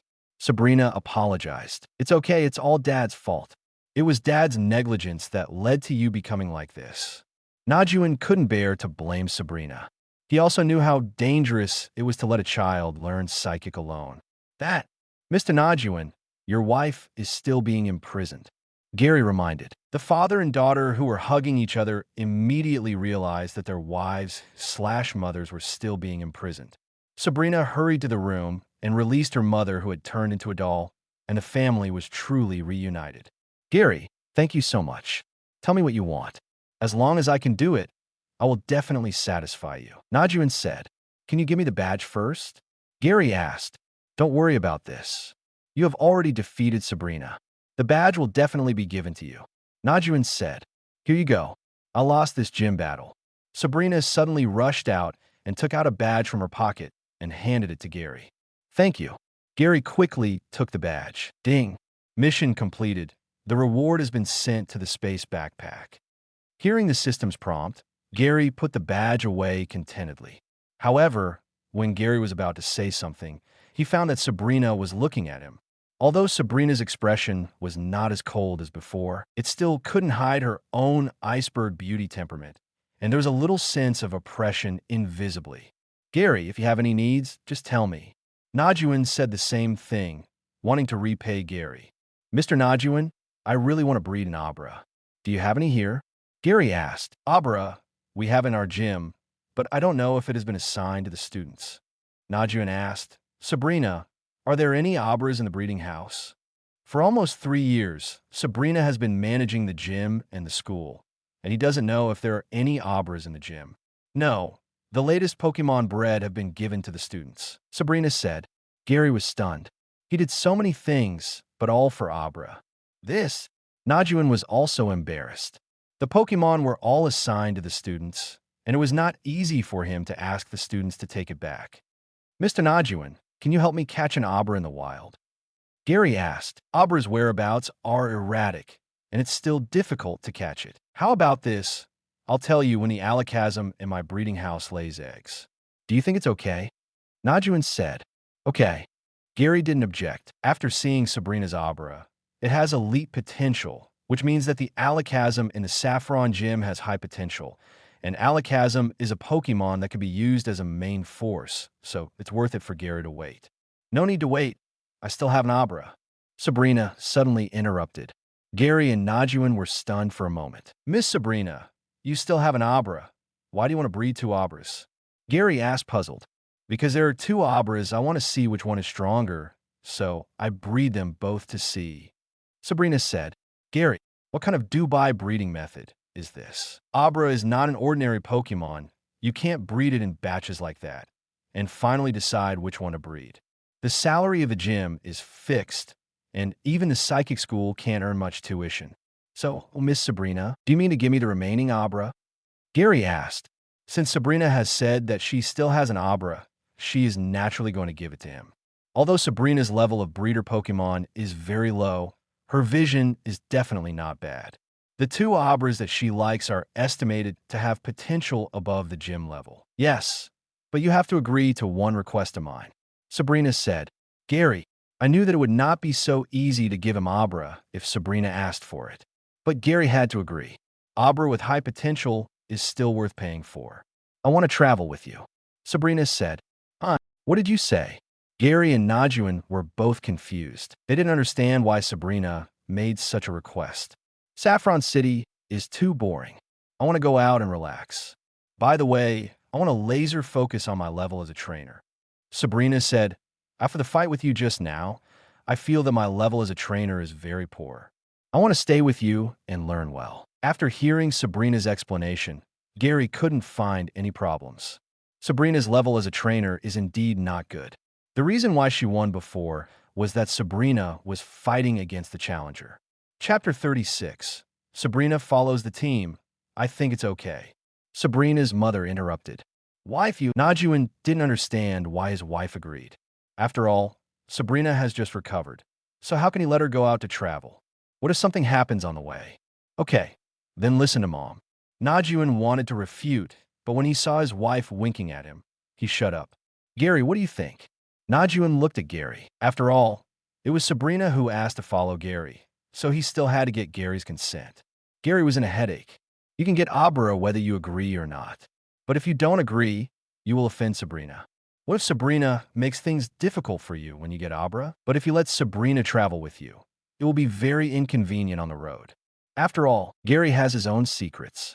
Mainly, Sabrina knows Psychic, and she can communicate with Pokemon. What if her Pokemon lets slip and Sabrina finds out? But if she thinks about it carefully, even if her Pokemon lets slip, as long as she doesn't admit it, Sabrina seems to have no way to deal with it. Let me make it clear first. I'm traveling to collect 8 badges and attend the Indigo Plateau Conference, so don't interfere with my schedule. Gary reminded. No, I just want to follow you. Sabrina nodded. Then can you take care of yourself? I can't take care of people. Gary said. It doesn't matter. Let it take care of you. Sabrina's mother interrupted, and at the same time opened a Pokeball in her hand. Great! Bar! Bar! A Mr. Mime appeared, and Mr. Mime also imitated Sabrina's mother. This Mr. Mime is usually responsible for the daily life of the students in the school, as well as the Pokemon in the breeding house. He is very good at taking care of people and Pokemon. With him, he could take good care of you. Sabrina's mother introduced. Barry. Mr. Mime nodded, saying that he would leave everything to me. I was definitely an SSR level nanny. Gary believed this. After all, there was a Mr. Mime in Ash's house who handled the housework. Mr. Mime was absolutely capable of housekeeping. Miss Sabrina, are you sure you can stand the wind and rain on the road? Gary asked. Of course, Sabrina said.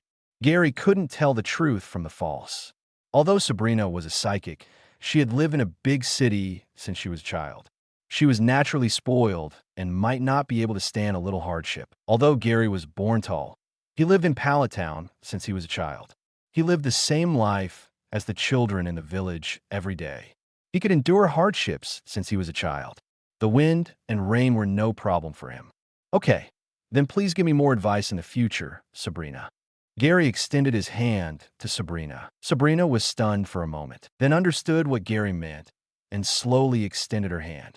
Seeing this, Gary took it directly, shook it twice, and then let go. Sabrina still had a cold expression, but her heart was not calm. In the past 15 years, except for her father, she had not had any contact with any opposite sex. This was the first time that Sabrina's calm heart was stirred up. Sabrina, can you let me see that abra? Gary asked. Okay. Sabrina nodded. Her palm flicked open, and a poke ball appeared out of thin air on her palm. This is telekinesis, a type of psychic. The poke ball opened, and an Abra appeared in front of everyone. Abra closed her eyes and looked like she was about to fall asleep. LV-20 Abra/Quasi-Elite. Compared with Sabrina's Abra, it is one level lower in potential, but its potential is high enough to be a Quasi-Elite. Gary's Pokémon, except for Squirtle, is the first Pokémon with such high potential. This Abra's mental power is excellent. Not much worse than my previous Abra. Sabrina said, It's really good, but is there a teleporter here? Gary asked, What do you want a teleporter for? Sabrina asked, puzzled. I already have 6 Pokémon on me, and I need to teleport one back. Gary said, Is that so?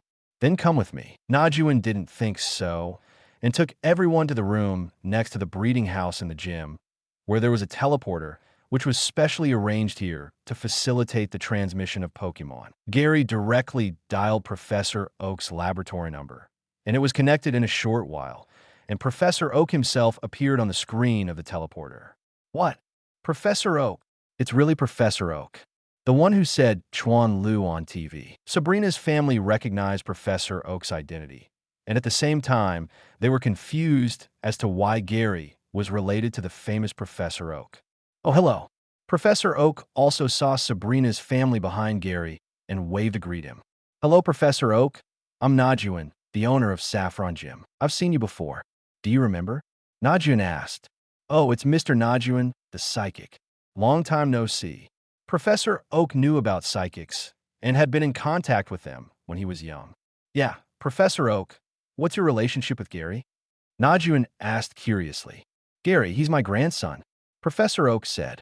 Najuan was stunned. He didn't expect Gary to be Professor Oak's grandson. He couldn't tell at all. Gary was too low-key. As Professor Oak's grandson, he has no problem catching all kinds of Pokémon, but he has to catch them himself. It can be seen that Professor Oak has good upbringing and has not let his grandson develop a personality of asking for everything for free. Gary, are you in Saffron City now? Professor Oak asked. Yes. So how is your recent trip? Not bad. I have received 3 badges so far. Oh, that's really good.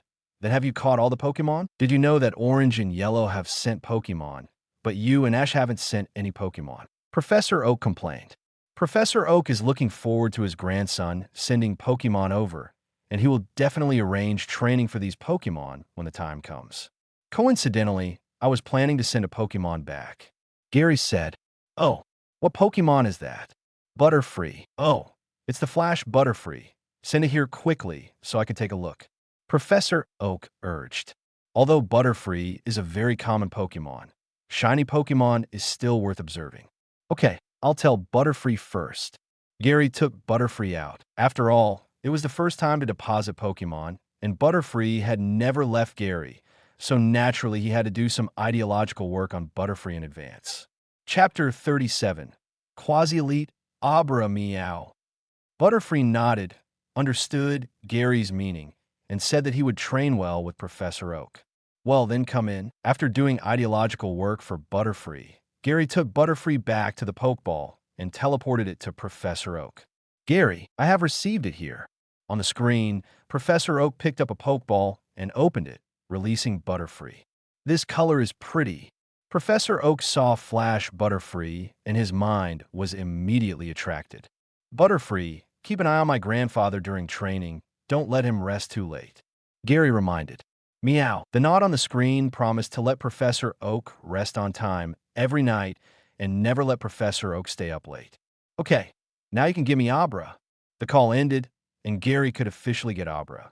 Here you go. Sabrina handed the Pokémon with Abra to Gary. Gary took the Pokeball and took a look at Abra's specific attributes first. Pokémon, Abra attribute, Psychic level, 20 potential, Quasi-elite ability, Psychic, possessing a trained spirit and will not flinch from rivals' attacks. Also unshaken by intimidation. Skill, Teleport, Intimacy, 110, max value 255. The effect of the psychic ability can prevent flinching and can also be immune to the intimidation effect. But there is also a hidden attribute, that is, Pokemon with the psychic ability have a greater psychic power. After reading Abra's attributes, Gary also released Abra and greeted Abra. Abra, I will be your trainer from now on. Please give me more advice. Abra? Abra was a little confused. How did she suddenly become someone else's Pokemon? And then looked at Sabrina. Gary will be your trainer from now on. Listen to him carefully. Sabrina said coldly, like a scumbag.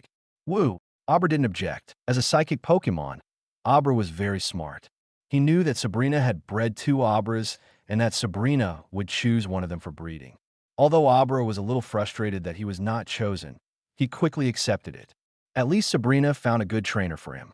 Don't worry, I will help you become stronger. Gary saw what Abra was thinking and squatted down to assure Abra. Woo! Abra just nodded silently. He didn't believe Gary's lies in his heart. After all, he had food and drink by Gary's side. As long as Gary didn't treat him badly, it would be fine. As for helping him become stronger, he just listened to it. This Abra didn't see the fight between Gary and Sabrina. Otherwise, he wouldn't think so. To thank Gary, stay for dinner tonight. Sabrina's mother also warmly invited Gary to stay for dinner. Okay, thank you. Gary was not polite. After all, he would travel with Sabrina in the future, so it was okay to stay at Sabrina's house for dinner. After dinner, Gary stayed at the Saffron Gym. I never thought that I would travel with Sabrina. Gary lay on the bed, not daring to imagine that such a surprising thing would happen. Originally, he just wanted to get Abra from here, but now Abra has been obtained, and Sabrina is also brought along. By the way, can Ash successfully get 8 badges? Gary said with some worry. Although Ash's journey has nothing to do with Gary, Ash will experience many major events, and these events are all completed by Ash. If there is no Ash, the world will be over. Not to mention the distant events, just talk about the near ones, whether Mute-Woe's retrograde will happen again, and the battle of the 3 sacred birds in the Orange Islands, etc. So Ash's journey must not be interrupted. If it is interrupted, the world will be over. Sabrina went with him, so Najuan would be the gym leader. Najuan was not as good as Sabrina as a psychic, but she was much stronger as a trainer. Ash got the Saffron badge because he helped Sabrina recover. Now Najuan is the gym leader of Saffron Gym. His Pokemon are definitely stronger than Sabrina's. Ash may not be able to defeat them. Besides, Jengar from Lavender Town has also settled in Saffron Gym. Najuan also promised Jengar that she would build a stage for them in the school, and they would have a comedy show on Saturdays and Sundays. Wait for a while and see. Ash's travel speed was not fast. He arrived in Nibby City 2 weeks ago. Calculating the time, Ash has just got the badge of Nibby Gym. It will probably be more than a month before he travels to Saffron Gym. What Gary should consider now is the future travel and how to get along with Sabrina. Although Sabrina has returned to normal, she is a psychic, and after the 2 personalities merged, psychic may be even stronger. If anyone angers her, she can still turn people into dolls. Thinking about it now, Gary felt that he was overwhelmed by the mission rewards and forgot that Sabrina herself is an extremely unstable bomb. Gary decided to try not to make Sabrina angry in the future. The next day, Gary and Sabrina left Saffron City together with Sabrina's family. Because Gary chose to ride a bike, Sabrina also rode a mountain bike, but Sabrina herself did not know how to ride, but used Psychic to maintain the stability of the mountain bike, that is, riding with confusion. Gary couldn't bear to watch it, and suggested, "Sabrina, I think you could try to keep it stable without confusion. Riding a bike is not as difficult as you think. What if you fall down?" Sabrina was riding a bike for the first time in her life, so she didn't dare to remove confusion casually. "You said you wanted to be a qualified trainer, but you are too dependent on your psychic now. I think the first step to becoming a qualified trainer is not to rely too much on your own psychic. You can ride slower. If you're about to fall, use your legs to support the ground, and you can stay stable." Gary said, "I'll try." Sabrina released confusion and rode smoothly, but after a while, when she rode on a bumpy road, Sabrina immediately lost her balance and the car tilted to one side. Sabrina nervously forgot what Gary said, did not stretch her legs, and immediately used confusion to stabilize her body and force herself to straighten herself. You can do it, and you can use confusion to stabilize yourself. It's easy to learn. Gary said, "Yeah." Sabrina nodded, and the spirit of not admitting defeat came up in her heart. She continued to ride, bumping along the road, and soon mastered it. Chapter 38. Teaching Sabrina, After mastering riding, Sabrina rode like a child discovering a new world. Gary was speechless when he saw such an innocent Sabrina. How lonely her childhood was. Even children in the city would not be unable to ride a bike. "Sabrina, it's noon. Time to rest." She rode until noon. If Gary hadn't called her to stop, Sabrina would have continued riding. Okay. Although she was happy, Sabrina was still very rational. She released Mr. Mime and started to prepare lunch. "Sabrina, rest for an hour after eating, and then let Pokémon do basic training for an hour, and then rest for half an hour before setting off." Gary said, "Training in the wild again?" Sabrina said doubtfully. She usually trained in the gym and had never trained in the wild. Travel is like this. Sometimes it takes several days to get to a city.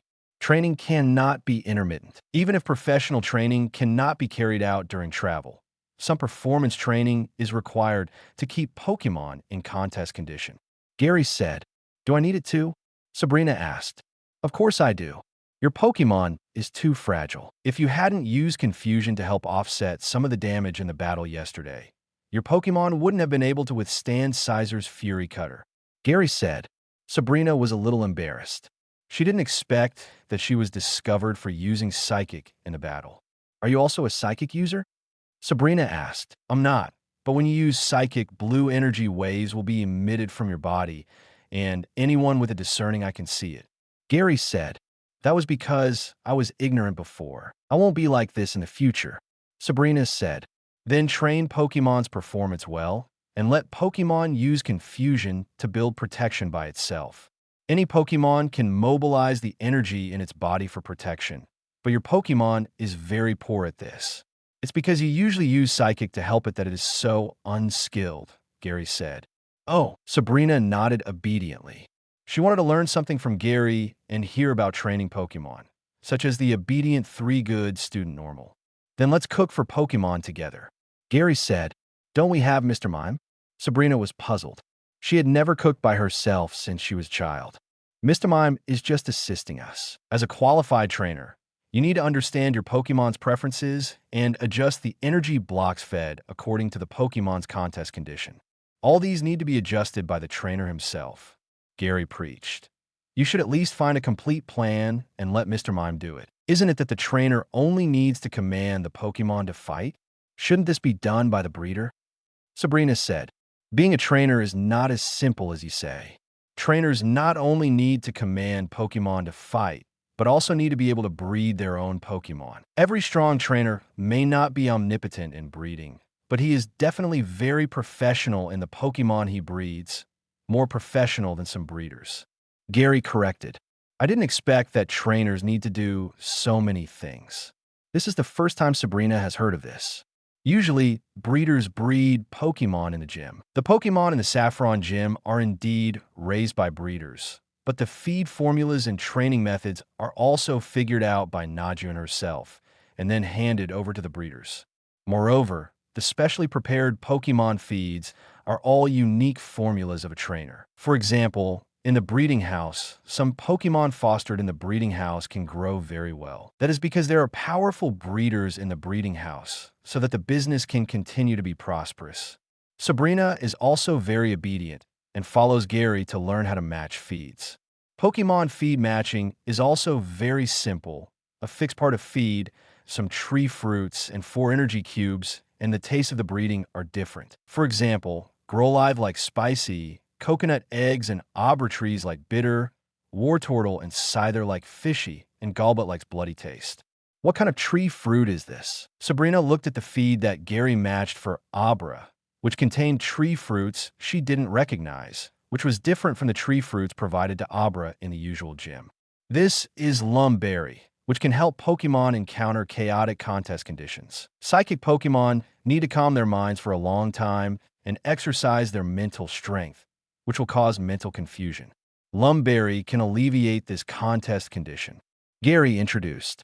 After all, functional fruits like Lumberry are used to make spray medicines, and few people feed them to Pokémon.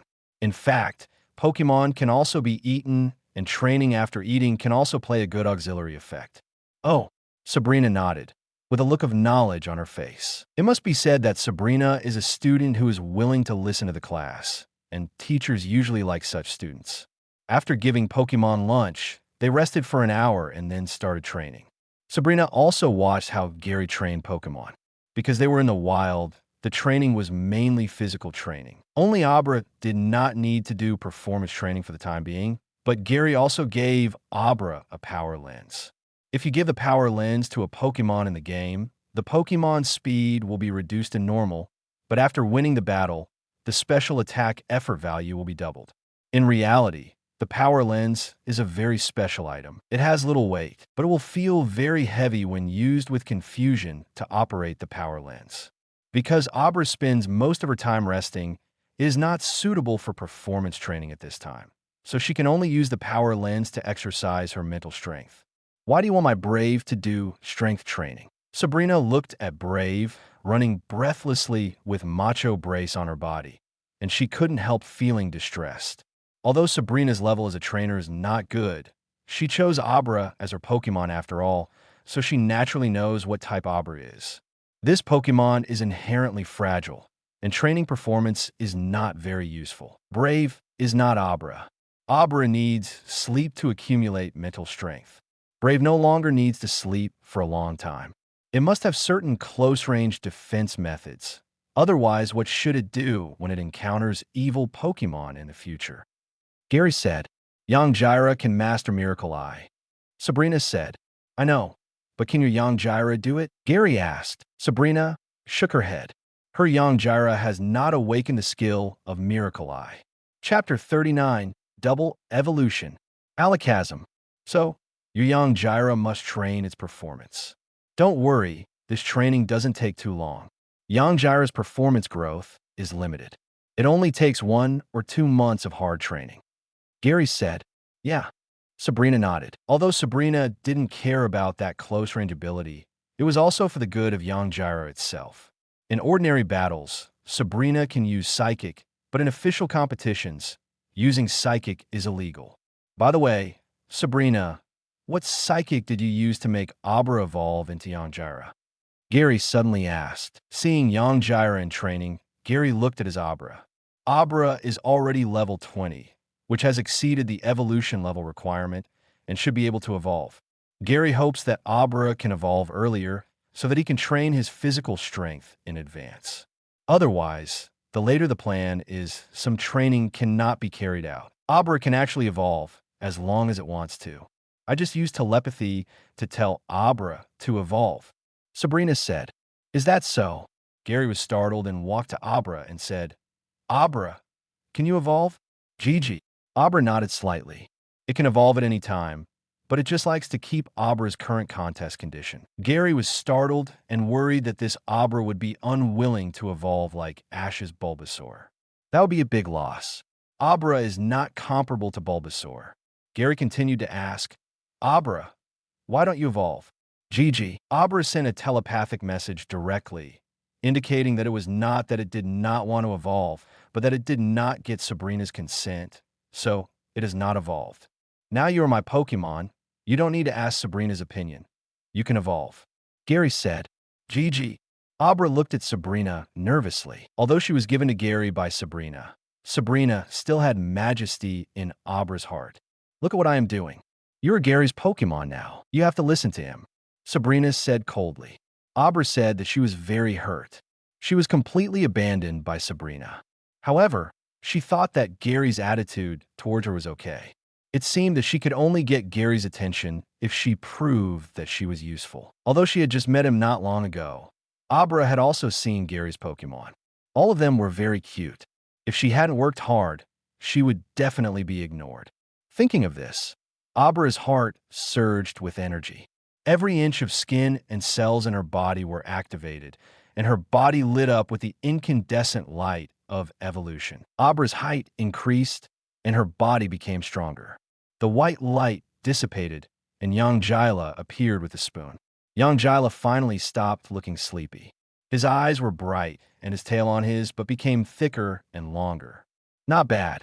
Gary patted Yangjila's shoulder and looked at its attribute with the eye of insight. Pokémon, Brawlhalla, attribute, psychic, level 20, potential, quasi-elite, ability, psychic, possessing a trained spirit, it will not flinch from rivals' attacks. It is also unshakable in the face of intimidation.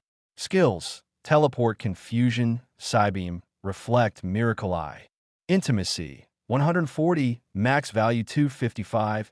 Abra evolved into Brawlhalla and awakened 4 skills at once, even Miracle Eye. Sabrina's elite potential Brawlhalla didn't awaken this skill, so she was really lucky. But the intimacy only grew by 30 points. When she was still Abra, her intimacy with Gary was 110 points. Normally, when a Pokemon evolves, the intimacy will increase by about 50 points. Why did Abra's intimacy only increase by 30 points after it evolved? It seems that it is because Abra was Sabrina's breeder before. But 140 points of intimacy are not bad, enough to make Abra listen to Gary, and then they can slowly cultivate feelings, and it won't take long to reach the maximum. Sabrina, when do you plan to evolve Yanjira into Alakazam? Gary asked, are you planning to evolve Yanjira so soon? Yes, it will evolve sooner or later. Evolving into Alakazam earlier will also help you adapt to the Alakazam form as soon as possible. Gary said, if Yanjira wants to evolve into Alakazam, it needs to undergo a connection exchange. As long as the connection exchange is done, the power of assist exchange stimulates the cells in the body, and it can evolve into Alakazam. Okay, then let's go to Vermilion City and exchange again. Sabrina did not object. She also planned to breed Yanjira into Alakazam. It didn't matter if it evolved early or late. Since it's good to evolve early, let's evolve it early. Keela. Both Yanjira were confused. If they were going to evolve, why do they need to train them? It would be redundant. 2 days later, Gary and Sabrina rode to Vermilion City. Vermilion City is an important seaport in Kanto region. It is located at the southern estuary and receives merchant ships from all over the world. Auctions are also popular here. Pokémon Center. After agreeing to evolve each other's Brawlhalla, Gary and Sabrina handed the other Pokémon to Nurse Joy for treatment, leaving Brawlhalla on their bodies, and came to the switch in the Pokémon Center. Sabrina and Gary placed the Pokeball with Brawlhalla on the groove of the machine, and then pressed the switch button to start the exchange. 2 blue lights were emitted from the port and hit the Pokeball, and the Pokeball disappeared instantly. Then, the classic Pokeball exchange screen appeared on the switch screen. The port emitted blue light again, and the Pokeball reappeared on the groove. Successful exchange. The switch sounded a prompt. Gary and Sabrina looked at each other and opened the Pokeball in the groove at the same time. Come out, Brawlhalla, the two said in unison. Great, great. Kira. After the 2 brawlers came out of the Pokeball, the power of exchange activated their cells, and they instantly evolved. The dazzling white light covered the 2 Pokemon.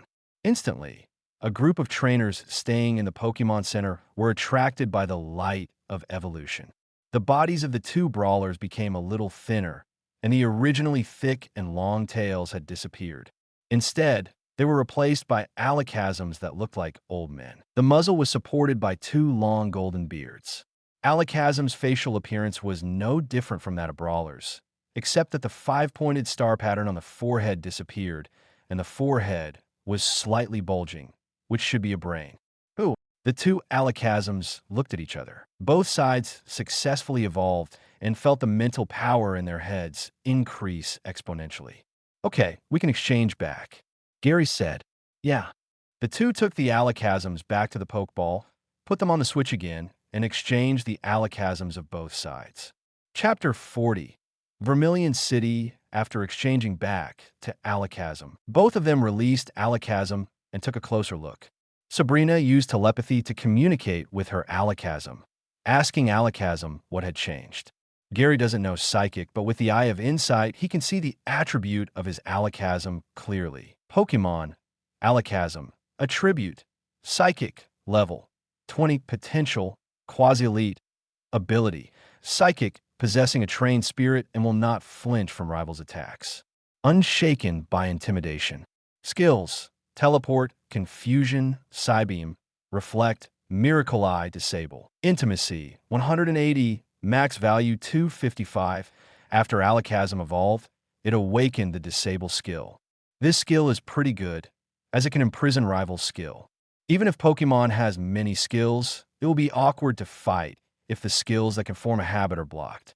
Girl, can I exchange my Eradicate for your alakazam? At this time, a middle-aged man in a suit came over and asked. Gary's eyebrows jumped wildly. The other party didn't treat Sabrina as a human being. He exchanged Eradicate for alakazam, thinking that Sabrina was an NPC in the game who would exchange rare Pokemon for junk Pokemon. Sorry, alakazam is my first Pokemon. I don't plan to exchange it. Sabrina refused coldly. The middle-aged man in the suit saw Sabrina's refusal and looked at Gary. Without waiting for the other party to speak, Gary took the initiative to say, Uncle, Eradicate is a Pokemon that can be found everywhere, so don't take it out for exchange. We are not children. Goodbye.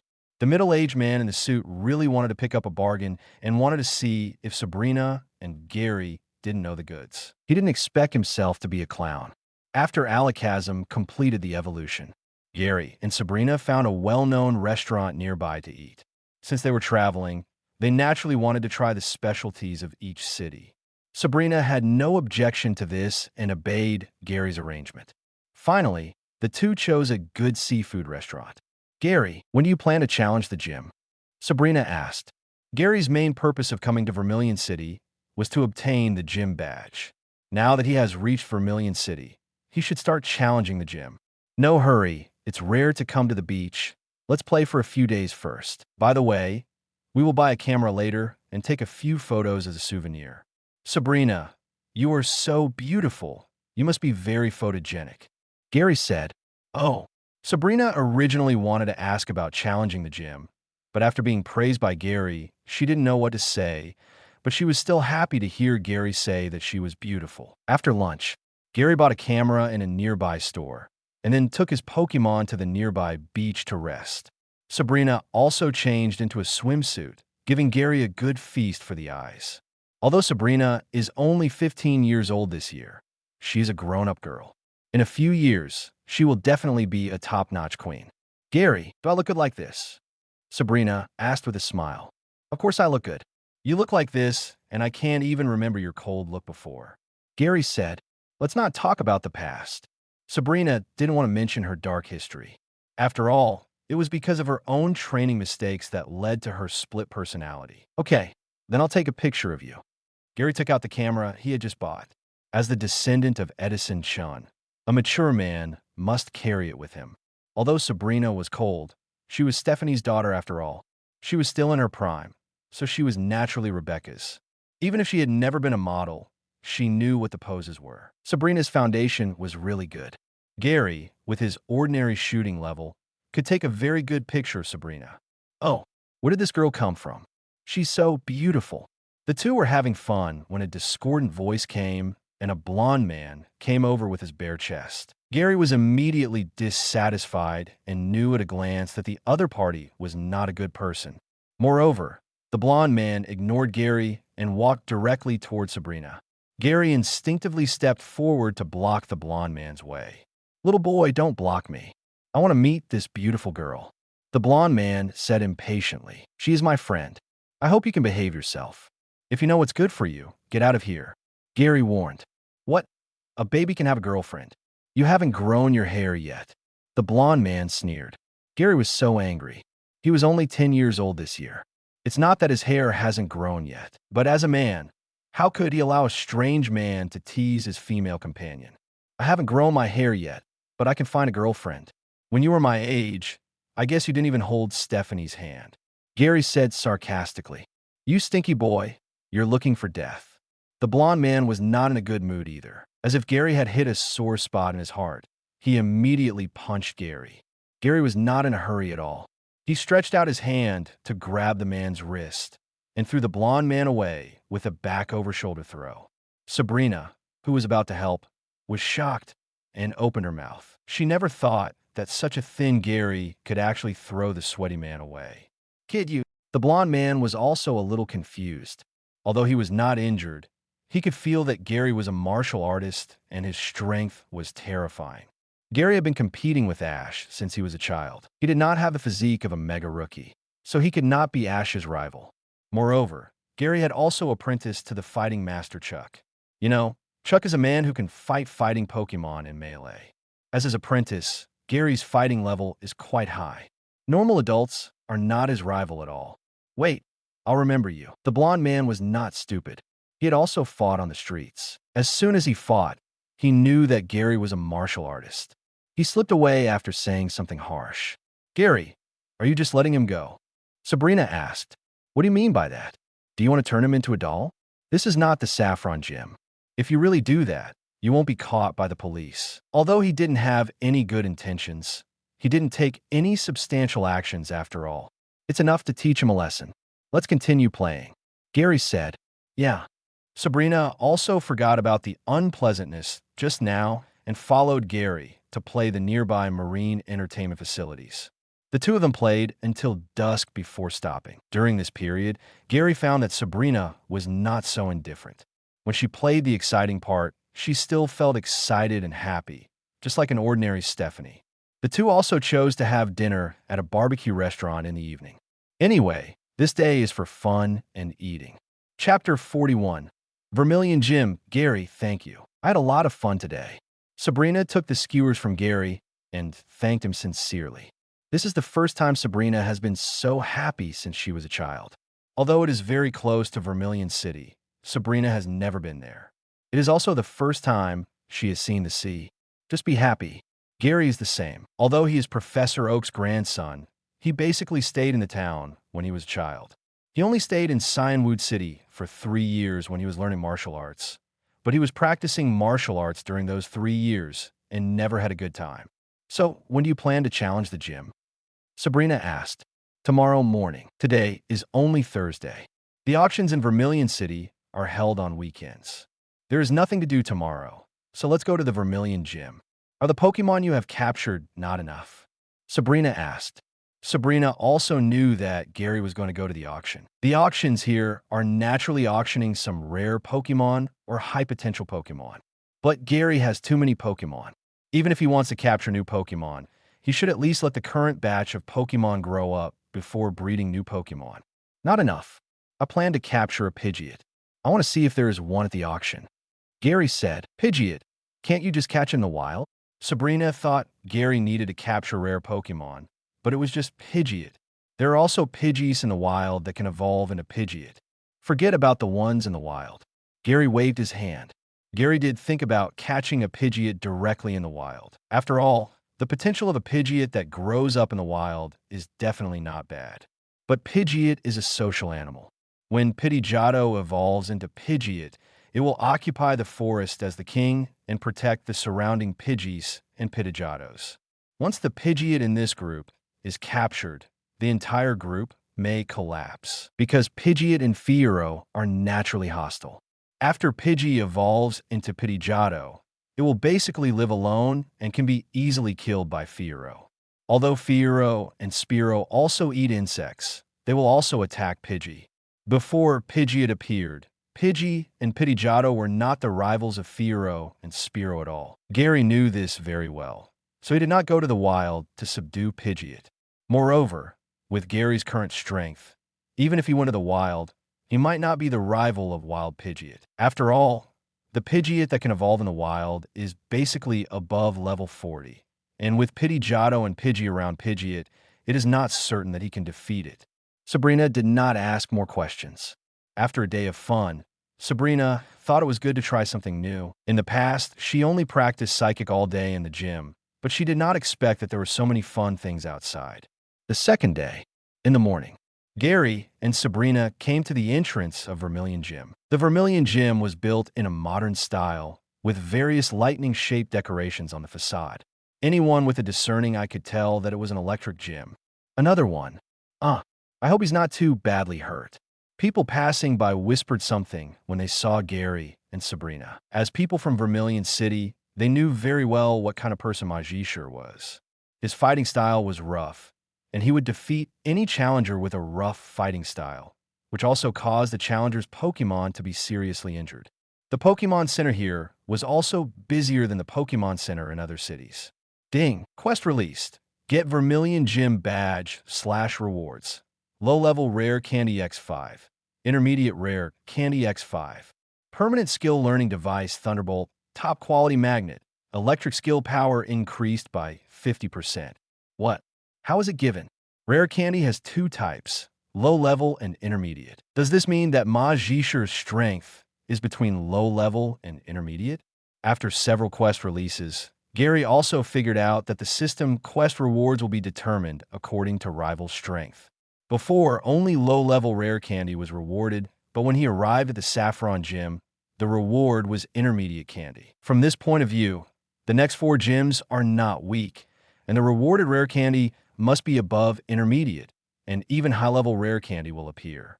Then, this low-level rare candy must be used sparingly, because there is no way to get low-level rare candy later. Gary walked to the door, looked around, and did not see the doorbell, so he pushed open the gym door directly. What came into view was an empty battlefield, which was very dark inside. At the end stood several men and women wearing biker costumes. The people here were dressed fiercely, and ordinary children would be scared when facing this group of people. The bikers also looked at Gary and Sabrina, not knowing what they were doing here. Hello, I'm here to challenge the gym. Is the owner of the gym, Magishur, here? Gary asked. Hearing that Gary was here to challenge the gym, the bikers present all showed contempt. Gym owner, another victim has come. A male biker turned around and said, Humph, there are still people who dare to challenge. Let me see who it is. In the shadows, a tall and strong figure stood up. Because it was too dark, the other person's face could not be seen clearly. When the other person came closer and came under the light, it was clear that the other person was a blonde European and American strongman, wearing only a jacket with the zipper open, showing his 2 well-developed chest muscles and abdominal square muscles. So strong. Although Gary knew what Magishur looked like, he was still frightened by his figure when he saw him for the first time. This figure could only be compared to the wrestling monsters in WWE. Welcome to Vermilion City. Magishur opened his arms and hugged Sabrina directly. In an instant, Sabrina's eyes shone with blue light, and a force of impact sent Magishur flying out. Gym owner, are you okay? What are you doing? When the bikers saw Magishur being suddenly knocked out, they all questioned Sabrina's meaning and why she attacked Magishur. I don't like strangers touching me. Sabrina warned coldly, her eyes emitting blue light, and a heavy pressure fell on the shoulders of the bikers, instantly unable to move. I'm sorry, I was reckless. Please stop. Magishur also saw that Sabrina was a psychic and immediately apologized. After hearing Magishur's apology, Sabrina lifted the confusion suppression. The bikers also realized that the black-haired girl in front of them was not a normal person, so they immediately put away their power-trip demeanor and stayed aside obediently. Magishur looked at Sabrina and asked seriously, Who are you? My name is Gary from Pallet Town, and I'm here to challenge the gym. Sabrina. Gary and Sabrina both responded. Chapter 42. Versus Magishur, Sabrina. You are the Saffron Gym Master. As a gym master in the Kanto region, Ma Zhishu still knew Sabrina, and he also knew that Sabrina was a psychic. But why did Sabrina appear here? The golden gem has been handed over to my father, and I am no longer the gym master, Sabrina said. Ma Zhishu was ashamed. He wanted to take advantage of Sabrina, but he didn't expect to meet a tough guy. Fortunately, he apologized in time, otherwise it would be bad. Although Najuan tried her best to hide Sabrina's affairs, Saffron City and Vermilion City are so close. Ma Zhishu has heard about Sabrina to some extent and knows that the other party is a powerful psychic. Can we start the gym battle? Gary interrupted the conversation between the two. Gary didn't want to waste too much time on the gym battle. If it ended early, his Pokémon could start the morning training early. Okay, then come with me. Ma Zhishu looked at Gary. Although he was a child, he could be with Sabrina, so Ma Zhishu stopped looking down on him. The two came to a battlefield and stood in the command area on both sides. The Vermilion Gym is very advanced. After all, the trainers who specialize in electro Pokémon are a bit technology savvy, so the gyms they build are naturally very advanced. The referee is the intelligent housekeeper system. Now let's start the gym competition. The battle is one-on-one. Ding! The bell rang, and Ma Zhishu threw the Pokeball. Go Raichu! Great! A fat Raichu appeared. Compared with other Raichu, Ma Zhishu's Raichu is very strong, very much like his trainer, and has a ferocious expression on his face. LV30 Raichu/Gym. Ma Zhishu's Raichu has good potential, but the level is not very high. Sizer, I leave it to you. Gary threw the Pokeball. Great! Ja! Sizer in red armor appeared. This kid is really not normal. Ma Zhishu naturally knew the Pokemon Sizer. Just having Sizer alone was stronger than most of the trainers who came here to challenge. The game begins. Dang! The alarm bell rang. The battle was about to start. Thunderbolt. Quick attack. Both sides issued commands at the same time. Raichu's cheeks sparked, and he quickly shot out a laser. Sizer used the quick attack skill to speed up and easily avoided the lightning. He came in front of Raichu and knocked him out.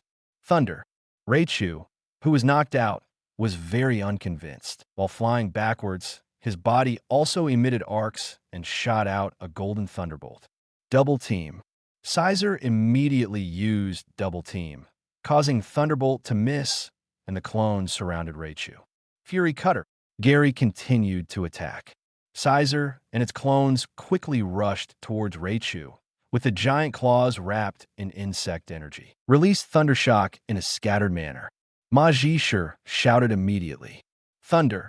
Raichu didn't care which one was the real one, and countless chaotic electric currents were emitted from his body. The electric currents expanded outwards and instantly dispersed the clones. Only Sizer himself used his giant claws to block Thundershock. Sizer put one foot into the ground, and the current on his body was led into the ground along the steel armor, successfully avoiding the damage of Thundershock. What? This? Ma Zhishu was stunned.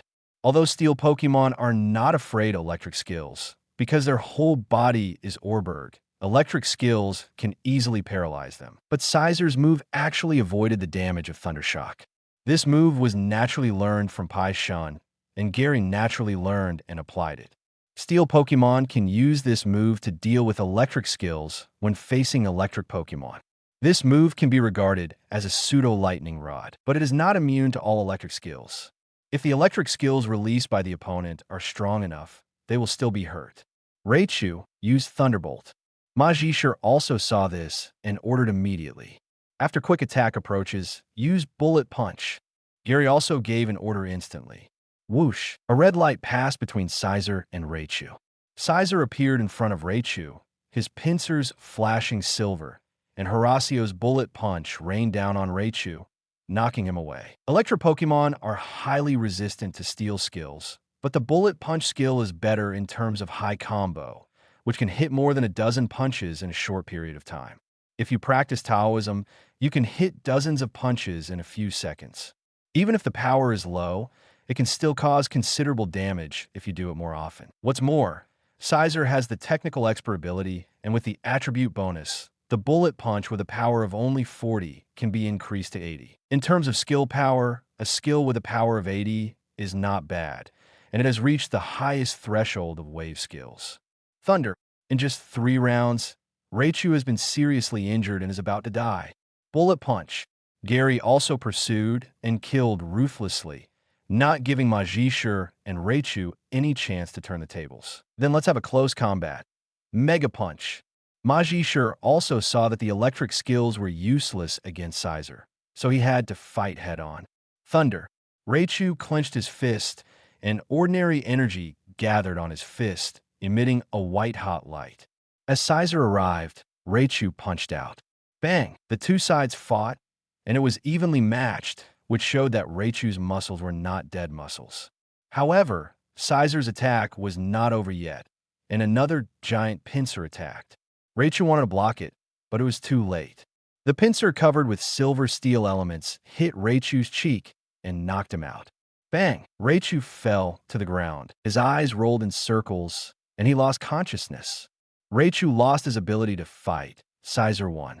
The winner is the challenger Gary. A mechanical voice sounded. What a complete defeat. Majishur covered his head with his hands. Although he couldn't accept the defeat, he really lost completely. The opponent's tactics successfully targeted his Raichu. The battle was over. Congratulations. This is the proof of defeating me. Thunder Badge. Majishur handed the gym badge to Gary. The Thunder Badge is in the shape of a sunflower with yellow and orange colors, which is quite beautiful. Thank you. Gary took the badge. Ding! Mission completed. Rewards have been distributed to the space backpack. After challenging the gym, Gary and Sabrina also went to the Pokémon Center. Gary and Sabrina went to the public venue to release Pokémon for training because they were in the city. The training time was changed from 1 hour to 2 hours. Gary mainly focused on Growlithe, LV12 Growlithe/Elite. After a few days of growth, Growlithe is now level 12. Chapter 43. Auction low potential is Growlithe's weakness, but it doesn't matter. After using the top evolution stone to evolve, the potential will rise by 1 level. Gary is not in a hurry to evolve Growlithe. After all, he hasn't even got Pidgeot and Rhydon yet, and there is not much benefit in evolving in advance. After all, there is no difference between the forms of Growlithe and Arcanine. It's nothing more than one is big and the other is small, but there is no difference in action and attack mode. Since it doesn't matter whether it evolves or not, it's better to keep the level and let Growlithe slowly improve its skills so that it can awaken its racial skills earlier. Gary looked at Growlithe's training and then looked at the training status of other Pokémon. Exeggutor is training his mental strength with Alakazam. They are both wearing Power Lens to fight against confusion. Without Sabrina's help, Alakazam's confusion is not that strong. Even if it is elite potential, it is about the same as Exeggutor and Gary's Alakazam at this time. Wartortle was also training with Golbat. Both of them were carrying Macho Brace. Wartortle practiced water gun skills, while Golbat was dodging. In the dodging training, he better controlled his speed and found the fastest way to move. All Pokémon were trained in an orderly manner. As long as they continued to train like this, their levels would gradually improve. Sabrina, do you want any Pokémon for tomorrow's auction? Seeing that his Pokémon was trained very seriously, Gary also talked to Sabrina. Tomorrow's auction is for Pokémon. I am not very interested in captured Pokémon. Alakazam is enough. Sabrina said, that won't work. You're traveling now. As a trainer, you still have to prepare the most basic Pokémon. Gary said, the most basic Pokémon? Sabrina was confused. Although she was not a powerful trainer, she had never heard of the most basic Pokémon. The most basic Pokémon are sea, land, and air. Simply put, there are 3 types of Pokémon. Those that swim in the water, those that run on land, and those that fly in the sky. Gary shook his hand and explained in detail. Although Sabrina knows how to teleport, you can only be considered as Pokémon that run on land at most. You don't have any Pokémon that swim in the water or fly in the sky. Sabrina thought about it carefully. There was nothing wrong with what Gary said. From a safety perspective, Pokémon that run on land do not need to be captured, but a flying and water Pokémon must be captured. What you said makes sense, but as a psychic trainer, what kind of Pokémon should I capture? Sabrina asked. Sabrina is also a beginner and trainer. She doesn't even know what psychic Pokemon there are in this world, nor does she know what kind of Pokemon to capture. If they are all psychic Pokemon, then the psychic Pokemon with water type are Slowbro, Starmie, Bruxish, and Lightcod. They are all Pokemon with water and psychic attributes. Gary listed all the Pokemon with water and psychic attributes that he knew. Sabrina was a little confused. She knew Slowbro and Starmie, but she had never heard of Bruxish and Lightcod. What are Bruxish and Lightcod? Sabrina asked. Bruxish is a Pokemon unique to the Alola region. It is a fish with very bright scales and very hard teeth. It uses confusion to paralyze its prey in the sea, and then uses its strong teeth to crunch it. Even the shell of a Shelder is no problem. Bruxish lives in the waters of the Paideia region and has a strong regeneration ability. If it encounters a natural enemy, it will directly abandon its meat. Moreover, the meat of Bruxish is very delicious, but it is rarely sold in the Kanto region and is only available in very high-end restaurants. Gary gave a detailed introduction to the basic situation of the two Pokemon. You know a lot. Sabrina was very surprised. It was hard to imagine that Gary, a 10-year-old child, knew so much about Pokemon. It's nothing. I was raised by my grandfather and have been influenced by him since I was a child. It's nothing special. Gary said, if you were to choose, who would you choose among these Pokemon? Sabrina asked. Gary would naturally choose Slowbro, because Slowbro can Mega Evolution, but Mega Evolution is not popular after all, and is currently only popular in the Kalos region. There are also trainers in the Kanto region who have Mega Evolution items, but they are not allowed to be used in competitions in the Kanto region. If it were me, I would choose Slowbro. Gary said, okay, then I'll go capture a Slowpoke. Sabrina then asked, what are some psychic Pokemon with flying type? Psychic Pokemon that can fly don't necessarily have to have flying type. I suggest that if you have a way to get it, you can choose Beldum, which can eventually evolve into Metagross, can assist Magnet Rise flying, and is very powerful. Gary didn't introduce it. Is there any need to choose a psychic Pokemon that can fly? It must be Metagross. Metagross. Sabrina was silent. She knew Metagross. After all, it was a psychic attribute quasi-god Pokemon. But it was too difficult to capture Metagross because it was a rare Pokemon. It was forbidden to capture it in the wild reserve. Although Metagross in the wild could be captured, the number was too rare to find. It depends on luck. Anyway, Sabrina, your confusion can also make you fly. You don't need flying Pokemon for the time being. Gary said, if you use Psychic too much, you'll have a headache. Sabrina reminded. Although Sabrina can use confusion to fly, it is also very mentally exhausting. Especially if Psychic is used too much, it will cause headaches and even mental disorder in severe cases. Psychic Pokemon with flying type are relatively normal. If you're sure you want to capture it, Xatu and Sigilyph are both good choices. Gary said, then I'll think about it again and capture Slowpoke first. Sabrina was not in a hurry to capture Pokemon, so she would take her time. Anyway, she would capture a Slowpoke first. Sure, there seems to be a Slowpoke on the beach near Vermilion City. Do you want to go and have a look this afternoon? Gary asked. When the Slowpoke reaches the evolution level, it will run to the beach and use its tail to catch Shelder, waiting for Shelder to bite its tail, injecting neurotoxin, and then it can evolve into Slowbro. Okay, I'll go and have a look this afternoon. Sabrina also planned to go and have a look since the distance was not far anyway. However, Sabrina also had requirements for breeder Pokemon. The group of Slowpoke on the beach were all of ordinary potential, and there was only one elite potential, which Sabrina didn't like. So she planned to look for it later. Chapter 44. Uninvited Guests for Vermilion City. Night. Water Flow Auction House. Gary and Sabrina came to the auction house. Because the auction house is relatively high-end, those who come to participate in the auction need to spend a lot of money to buy an admission ticket. One admission ticket costs 20,000 yuan, which directly prevents people without money from joining in the fun. This auction will auction a total of 10 Pokemon, and they are all unknown.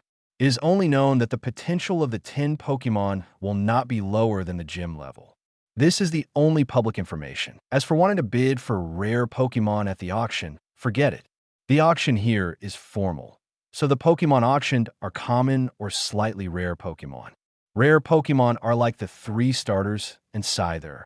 Even Lapras, a Pokemon that is rampant in the Alola region, is still a rare Pokemon in the Kanto region and is prohibited from being sold. Although rare Pokemon can be purchased from the black market, even Quasi-Gods can be bought, but they cannot be used to participate in competitions because formal trainers need to register Pokemon information. Rare Pokemon protected by the Pokemon Alliance are all in fixed quantities. If the quantity is less, they will be investigated immediately. Rare Pokemon in the wild are hard to find. Many illegal hunters will go to the hunting ban area to capture rare Pokemon and sell them on the black market. If any unlucky person buys it, he can only keep it as a pet and cannot use it in formal occasions. Once used, he will be targeted by the police. Welcome guests. I am the auctioneer of tonight's auction, Ishibashi. At 8 o'clock, the auction officially began. The auctioneer Ishibashi stood in the center of the booth and introduced with a microphone. Tonight's auction will auction 10 Pokemon with gym potential or above. Please see the first one below. As soon as the voice fell, 5 or 6 auction staff members pushed a large cage to the booth, and a huge Pokemon was imprisoned in the cage. Snorlax. Such a Pokemon would be auctioned. Snorlax is too greedy. No one wants it. The guests in the audience had no interest in the Pokemon in the cage. You're not interested in this? Gary was stunned. Snorlax was actually despised. You know, when playing the Pokemon series, Snorlax blocked the way. If there was no Pokemon flute, Snorlax could not be awakened at all. And Snorlax is a supermodel among the Pokemon in Kanto region. It has 540 species strength, 160 of which is allocated to physical strength. Its durability is very good. With leftovers and rest skills, it can't be killed at all. You know, among all the Pokemon of Ash, Snorlax can be said to have the highest KD rate. Every time it goes on the field, it will definitely take away a Pokemon from rival, and even 2 or 3. Its record is more impressive than that of Old Spray and Pikachu. But when it was put on the auction, people here didn't have any interest at all. Gary obviously overthinks. Snorlax is indeed powerful, but Snorlax is also really lazy. Its laziness is only slightly lower than Slaking. It is impossible for it to compete normally. In addition, Snorlax has a large appetite. Although it can eat sheep thorns, as a trainer, how can it stay in the place where thorns grow for a long time? Therefore, it is a big problem to raise Snorlax. After all, when a trainer travels, the rations that can be carried are limited. However, this is nothing for Gary, because Professor Oak has a special fullness energy cube, and only 2 cubes are needed to fill Snorlax's stomach. But LV28 Snorlax / Gym. The level of Snorlax in front of him is too low. Gary has captured enough Pokemon so far, and he needs to improve their potential later. If he captures Snorlax again, it will be difficult to allocate resources later. So I had to miss this Snorlax. This Snorlax was found in the Orange Islands. Its ability is immunity. Its skills include tackle, rest, sleep, talk. Xiao began to introduce Snorlax's data in an orderly manner. Gary was also quite surprised. It seemed that Ash's Snorlax was captured during the Orange Islands trip, but it should not be the same one. Ash's Snorlax was very powerful, at least with the potential of Elite. The starting price is 3 million. Each bid must not be less than 100,000. Now the bidding begins. Xiao announced. 310. As soon as the voice fell, another woman raised a sign. 320. But soon, another man raised a sign. Although everyone doesn't like Snorlax very much, there are still people willing to spend money to buy Snorlax with gym potential.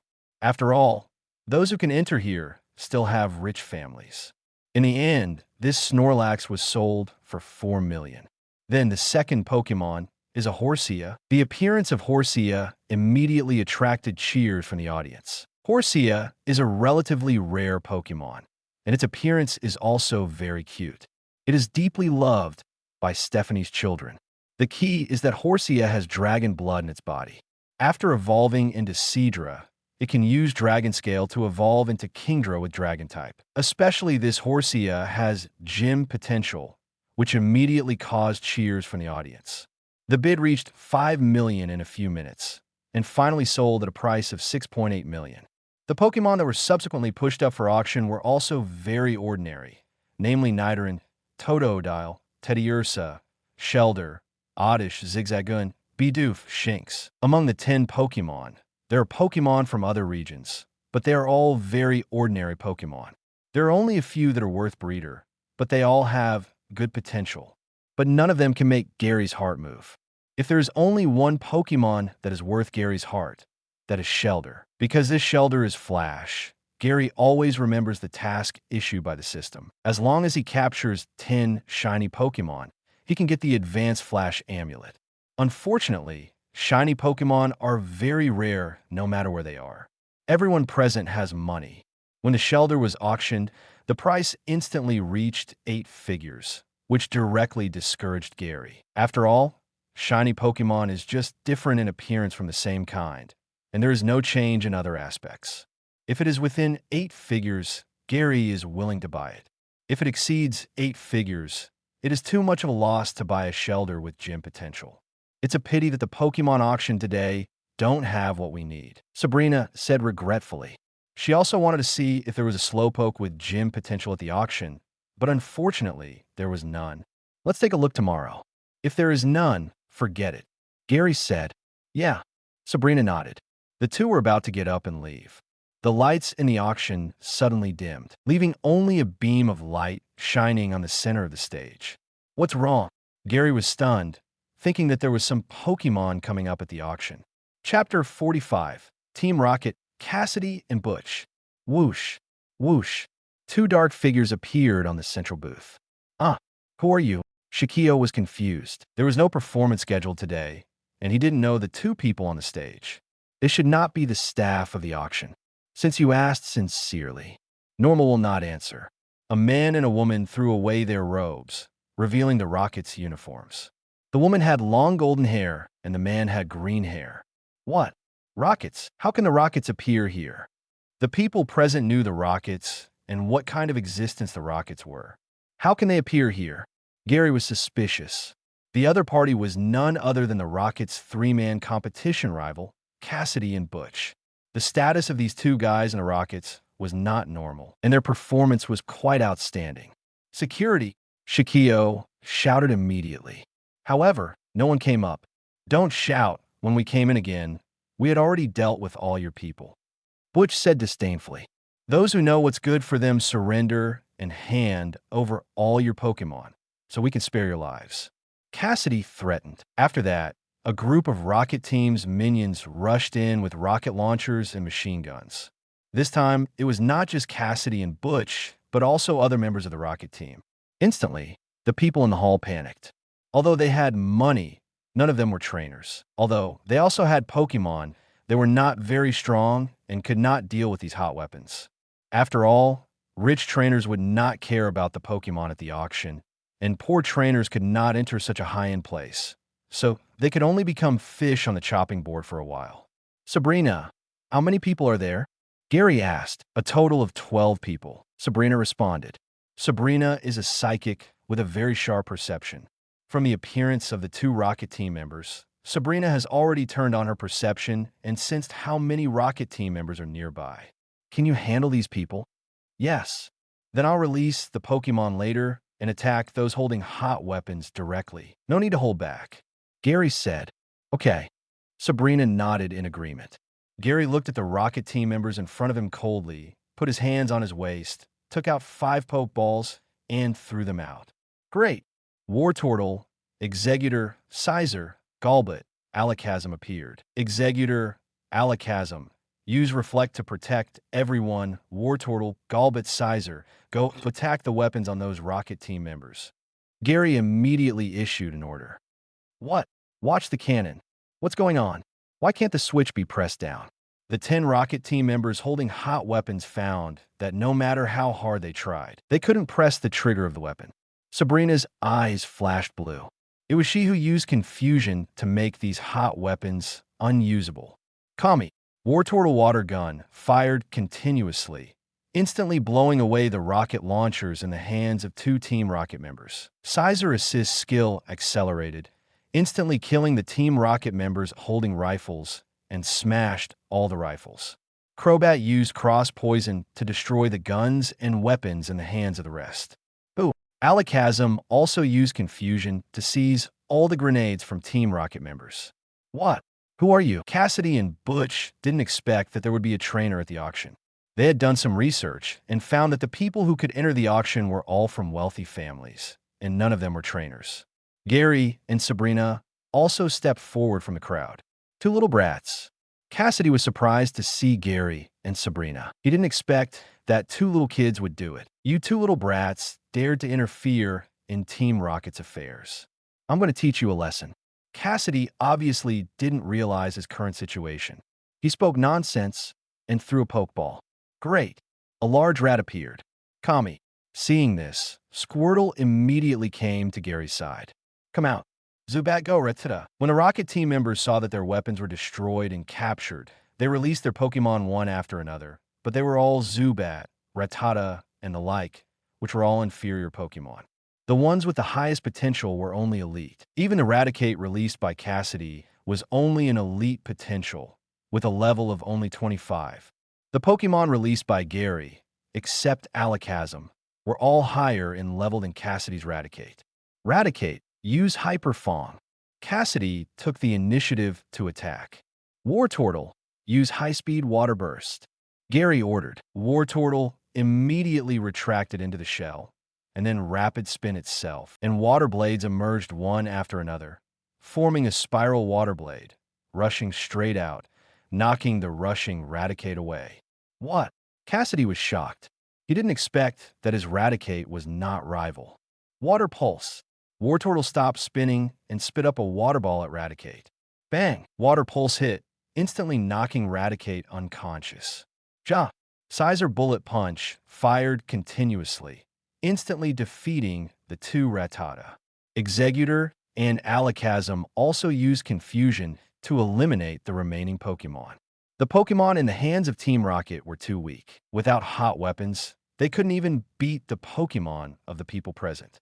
The Pokemon released by Cassidy and Butch were also impressive.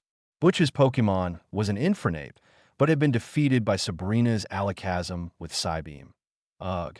Damn, why can't it move? What on earth did you do to us? The Pokemon were defeated, and Cassidy and Butch also planned to retreat, but found that they could not move. And the same was true for the 10 Team Rocket members they brought with them. Sabrina and the two Alakazams also used Confusion to control Cassidy, Butch, and others. Executor used Hypnosis on them. Gary ordered. Sabrina used Confusion to gather the Rockets together, and Executor's 3 heads released hypnotic waves, which soon hypnotized Cassidy, Butch, and others. Mr. Auctioneer, you can call the police. Everything was done, Gary reminded. Ah, yes. Ishibashi was confused. He didn't expect that the Rockets were solved by a boy and a girl, and so quickly. Ishibashi also called the police immediately, and then went backstage to see the situation. He found that all the security personnel were tied up with ropes, so he hurried to untie them and calm the emotions of the internal personnel. Xiao was also very fast. After calling the police, he arrived in less than 15 minutes. Chapter 46.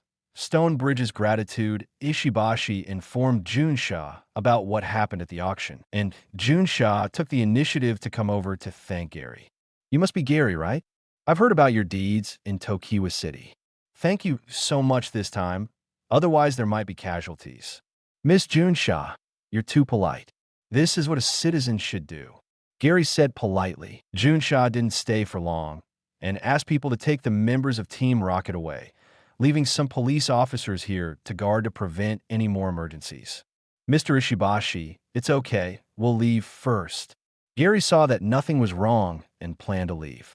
After all, he didn't meet the Pokemon he liked. Not only did he run in vain, but he also encountered the little trouble of Team Rocket. Please stay. Ishibashi stopped the two and said, You two have helped us so much at the auction, and I haven't thanked you yet. Gary and Sabrina were stunned. It seemed that the other party was going to give them a gift. How could they refuse it? Although they really wanted a thank you gift, they still had to be polite verbally. Don't thank us too much. If we don't do it, Team Rocket will do it to us. Gary said, No, Thank you is a must, Ishibashi said without hesitation. You two must have come to the auction for Pokémon. You can tell me what kind of Pokémon you need. It will be a thank you gift. Gary and Sabrina looked at each other. They didn't expect to get a Pokémon for free at the auction. Since it's a Pokémon, I won't hesitate, Mr. Ishibashi. I want a Pidgey or a Pidgeotto with gym potential. Gary said, I want Slowpoke, gym potential or above. Sabrina said, Pidgey and Slowpoke. Ishibashi wondered if he had heard it wrong. He was going to spend a lot of money, but the Pokémon Gary and Sabrina wanted were so ordinary. Any questions? Gary asked. Although the Pokémon that Gary wanted was not available at this auction, it can be seen that the strength of this auction house is not bad. The Pokémon he wanted was not a rare Pokémon, so it should be something that can be presented. No problem. It's just that the Pokémon you want is too common. You can increase the rarity. I can find it here. Ishibashi said. Increase the rarity, then Beldum. Sabrina said. Miss Sabrina, don't be ridiculous. Beldum is a Pokémon that is prohibited from being sold. Our auction is formal. Ishibashi said embarrassedly. I'll let you increase the rarity a little, but I didn't let you increase it to a quasi-god. Then Slowpoke. Sabrina said, okay, that's it. I'll try to find one with higher potential. Ishibashi said, then Mr. Ishibashi, when can you bring the Pokémon? Gary asked, I'll ask auctions in other places. Leave a phone number first. When I find it, I'll notify you, Mr. Gary. Ishibashi said, okay. Then the two exchanged phone numbers and Gary and Sabrina left the auction. Originally, they planned to stay in Vermilion City on Saturday and Sunday. But now that the problem with Pidgeot has been solved, Gary decided to go to the next city, Celadon City. Early the next morning, Gary and Sabrina rode their mountain bikes towards Route 6, which is also the road back to Saffron City, but with a fork in the middle. Gary and Sabrina plan to go to Celadon City from the fork, which is closer, and they will pass through a small town called Hungbin Town, which also has a gym. There are more than 8 gyms recognized by the Alliance in the Kanto region. In the original plot, when Ash collected 7 badges, Gary collected 10 badges. Moreover, these 10 badges overlap with the badges collected by Ash for only 3 badges, and the remaining 7 badges are gyms that have not appeared in the animation. Gary also plans to collect a few more badges, mainly for the purpose of brushing system tasks, since challenging the Cerulean Gym will trigger the tasks issued by the system. Then other gyms must be okay. It is impossible that the strength of those gym masters is not as good as that of the Cerulean Gym. Moreover, according to the rules set by the Pokémon Alliance, a region can only have a maximum of 18 gyms that can be recognized. As long as you get 8 of the badges, you can participate in the Alliance conference held in that region. However, there are not yet 18 gyms in the Kanto region. For example, there are 2 private gyms in the Dark City, competing for the quota of official gyms. Hungbin Town is not too far from Vermilion City. Gary and Sabrina arrived at dusk. Gary did not rush to challenge the Hungbin Gym. The next day, he went to the public training ground to find a few trainers to inquire about the situation in Hungbin Town. From the people in the town, I learned that the owner of the Hungbin Gym is Emu, who uses normal Pokémon and is very strong. At least the trainers in the town are not rival of Emu. Normal type, it's quite rare. There are very few normal type gyms, because normal type has no advantage in attribute, so there are relatively few normal type gyms opened in each region. However, as long as there is a normal gym, the gym owner is quite strong, because normal Pokémon has few shortcomings, so the strength is quite average. Speaking of normal Pokémon, Gary doesn't even have a normal attribute Pokémon. Gary doesn't have a fighting Pokémon, so he is destined to have no advantage in this gym battle. After finding out the basic information of Hungbin Gym, Gary took advantage of the afternoon break to go to Hungbin Town Gym to see if he can trigger the system release task. When Gary arrived at Hungbin Gym, the system prompt sounded. Ding! Release task. Get Hungbin Gym badge / reward. Intermediate rare Candy X10, permanent skill learning device Mega Kick, top quality silk scarf, normal skill power increased by 50%, X1. Oh my god, 10 intermediate candies, a skill device with a power of 120. Gary was shocked. after challenging the gym several times. Gary also knew that the system rewards were completely determined by the strength of the gym owner. It can be seen that Yazimu's strength is higher than that of Majishur. After all, when Gary challenged Sabrina, the reward was also intermediate candy. Of course, this is related to Sabrina being a psychic. Yazimu is not a psychic. His strength is real, and he deserves 10 intermediate candies. The level of Pokemon in Yazimu's hand should be above level 30. Do you need to use props to upgrade it? Gary felt that it was not safe and wanted to upgrade Wartortle. Wartortle is now level 31, and the specific evolution level is only 5 levels away, so only 5 intermediate candies are needed. It's not that Gary is worried about losing, but after losing, he will have to spend another day here. Chapter 47. Blastoise Wartortle come out. Gary thought again and decided to let Wartortle evolve, which would be safer. Kami. Wartortle looked around. There was no rival, and everyone was gone, and he immediately understood something. Hey, let me improve your strength. Gary said, Kami. Wartortle was immediately happy. When he saw Sizer suddenly become stronger, he was so greedy. He didn't expect that he could be strengthened so soon. Come on, I'm fully prepared. Gary smiled, put his hand on Wartortle's head, and directly used 5 intermediate rare candies. Wartortle LV 31, LV 36. Kami. Wartortle felt that his strength had been improved, and the cells in his body grew rapidly. His body shone with white light. His body, which was originally 1 meter tall, grew to the same height as Gary in a breath, and his body became wider. The light of evolution faded, and a huge turtle-shaped Pokémon appeared. 2 barrels extended from the front of Blastoise's shell, which could be used to fire a powerful hydro pump. Kame. Blastoise felt that he was much stronger than before he evolved, especially in terms of strength, and his body could hold more water element energy. Gary also used the Eye of Insight to look at Blastoise's attribute.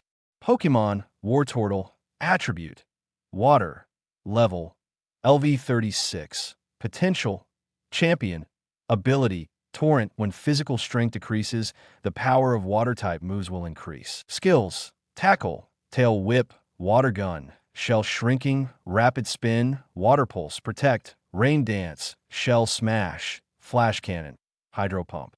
Professor level hydro pump. Intimacy 255, maximum 255, carrying item, top grade mystic water, not bad, 3 skills awakened. Gary was surprised. After evolving, Blastoise actually awakened 3 skills. Is this the terrifying thing about champion potential Pokemon? The skill Shell Smash should be awakened when Wartortle's level is increased. Only Flash Cannon and Hydro Pump are awakened when evolving into Blastoise. Basically, when Wartortle evolves into Blastoise, the Hydro Pump skill will definitely be awakened. This is Blastoise's signature skill. Let's go back and get familiar with a new body. Gary put Blastoise back into the Pokeball and rode his mountain bike to the public area near the Pokemon Center. Then he released all his Pokemon. Ja, Da, Yidan, Woof, Huh. When the Pokemon saw Blastoise's sudden evolution, they all looked confused. Kame. Blastoise looked proud, saying that thanks to the help of his master, he finally evolved to his final form. The Pokemon no longer pouted. After all, Gary Breeder's Pokemon, if they could evolve, he would try to let them evolve as quickly as possible. Among the Pokemon Gary currently owns, only Golbat and Growlithe have not evolved yet. Golbat cannot evolve for the time being because of insufficient intimacy. Growlithe does not need to evolve in advance. Golbat and Growlithe looked at Blastoise, and one of the original 3 brothers was gone in an instant. Okay, let's start the afternoon training. Sizer, you come and train with Blastoise and help Blastoise get familiar with his current body. Gary said. Gary didn't plan to challenge the gym today. After all, Blastoise had just evolved. Compared with the Wartortle and Squirtle periods, Blastoise's body shape had changed a lot, mainly becoming heavier, and there were 2 more barrels for attack. Before the gym battle, he still had to get familiar with it. The Pokemons put on the Macho Brace and ran to train their skills. Blastoise and Sizer stood by. Blastoise, you use the barrel on your shell to attack first. Sizer, use Double Team as a target. and let Blastoise shoot. Gary ordered, "Ja, come." The two Pokemon nodded, and Sizer immediately distanced himself from Blastoise and used Double Team. Blastoise immediately adjusted the position of the barrel on his shell, and water balls were constantly fired from the barrel. Whoosh, whoosh, whoosh. The water ball made a sound of breaking through the air during its flight, and it made a bang sound when it landed, splashing water everywhere.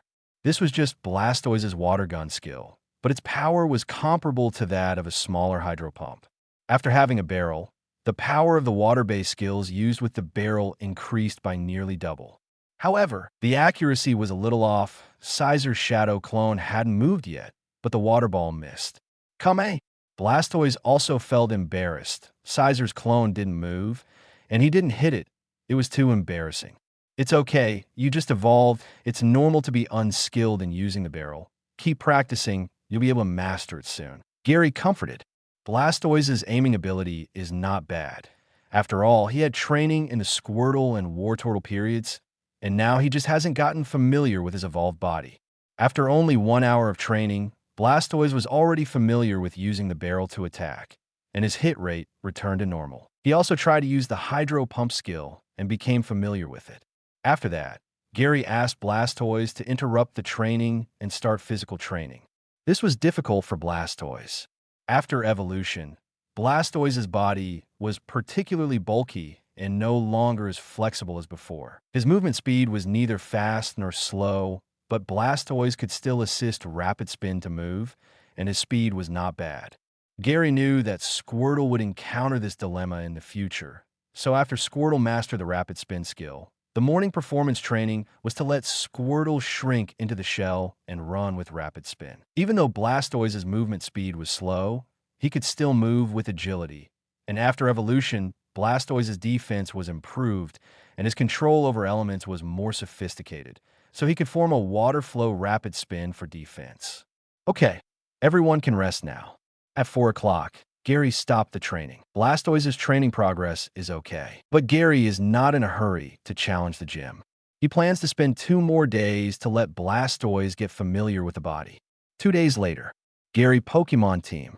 Blastoise LV 36-37, Executor LV 26-28, Sizer LV 30-31, Golbat LV 25-27, Alakazam LV 20-23, Growlithe LV 12-15. Gary's Pokemon have all improved slightly, and Growlithe has the fastest improvement speed because of its low level. After the Pokemon level reaches level 30, it takes Sizer almost a week to go from 30 to 31. The improvement speed is quite slow, which is related to the potential of Pokemon. Chapter 48. Hungbeen Gym. Sure enough, the potential of Pokemon is also related to the speed of level growth. Gary looked at the attributes of his Pokemon. Sizer was promoted to level 30 in Saffron City and was promoted to level 31 yesterday, which took a total of 10 days. And Blastoise was promoted to level 36 in Hungbeen City. After 3 days of training, the level was raised. This is definitely not a problem with the training method, but the problem of the Pokemon's own potential. This is also the strength of high-potential Pokemon. Not only is the level cap high, but the level increase speed is also very fast. Therefore, it doesn't matter if the trainer breeds some low-potential Pokemon in the early stage. As long as you can capture a high-potential Pokemon, you can breed it to the level of a team in a short time. Gary thinks that before the Indigo Plateau Conference, Blastoise's level will probably be between 50 and 60. This level is definitely very high in the Indigo Plateau Conference. Even Ash's Charizard was only around level 40 during the Indigo Plateau Conference. Gary's Blastoise not only has the potential to be a champion, but he's also addicted to sugar. If Ash's Charizard surpasses him in level, Gary might as well stop being a trainer. Gary, it's time to go. Sabrina said, well, let's go. Gary got up from the sofa and followed Sabrina out of the Pokemon Center to the Hungbeen Gym. At the entrance of the Hungbeen Gym, a handsome man and a beautiful woman came here, and the handsome man stepped forward and pressed the doorbell next to the door. Soon, a boy came to open the door and saw 2 people at the door, wondering, Are you all here to challenge the gym? No, I'm here to challenge the gym, and she's my companion. Gary explained. Is that so? But there are requirements for challenging our gym. You must first have 2 badges before you are eligible to challenge. The boy reminded. Gary did not reply, but took out an orange badge box from his pocket and opened it, which contained 4 badges. 4 badges. It seems that you are quite powerful. Come with me. The boy was surprised, but pretended to be indifferent and led Gary and Sabrina into the gym. When they arrived at the battle space in the gym, the owner Emu was already waiting at the end of the venue. Emu was an older young man with black hair, about 1.75 meters tall, not fat or thin, and looked very ordinary. He was the kind that would be difficult to distinguish in a crowd. Master, someone is here to challenge the gym. The boy shouted. Emu raised his head and looked at Gary and Sabrina, not knowing whether the 2 were here to challenge or just one of them. Master, this is the challenger, and she is his companion. The boy saw Emu's confusion and explained. Emu looked at Gary and said, I am Emu, the gym leader of Sergio Hungbeen. Gary from Pallet Town. Then I will introduce the rules of the gym competition. There are 2 Pokémon that can be used, and the challenger has the right to replace Pokémon. Do you understand? Emu introduced. Got it. Emu walked to the command area and winked at his apprentice. The boy immediately understood and walked quickly to the referee area to serve as the referee, announcing, the gym competition will begin now. Both sides can use 2 Pokémon. Please ask the gym leader Emu to release the Pokémon first. Emu was silent, took out a Pokeball from his pocket, and threw it out. Great! Meow! The shrill cat growl spread in the gym. A soft Persian appeared. LV28 Persian/gym. This Hungbeen gym is indeed not normal. The first Pokemon is level 28, and the second Pokemon is above level 30 without even looking. However, Emu's strength is not supermodel, and it is still within the controllable range. Sizer is in your hands. Gary threw the Pokeball. Great! Sizer appeared, staring at Persian with cold eyes. Sizer, it's really rare. Emu commented in his heart. After all, Emu's gym requires 3 badges to challenge. Normal trainers who challenged it rarely had normal Pokemon evolved to the final form. Use Double Team, and then Bullet Punch to attack. Gary ordered. Ja. One after another, Sizer clones appeared, standing side by side, and then all rushed towards Persian. Power Gem. Emu waved his arm horizontally and issued an order. Meow. The red gem on Persian's head emitted a red glow, and red energy gems condensed in midair and then shot forward. Dang! Dang! Dang! The energy gems successfully destroyed all of Sizer's clones, but Sizer himself was not afraid of energy gems. He used Bullet Punch to shatter the gems and continued to rush towards Persian. Persian reacted quickly, doing a high somersault to avoid Sizer's attack. At the same time, while turning around, he condensed a water gun in front of his mouth and fired it. Bang!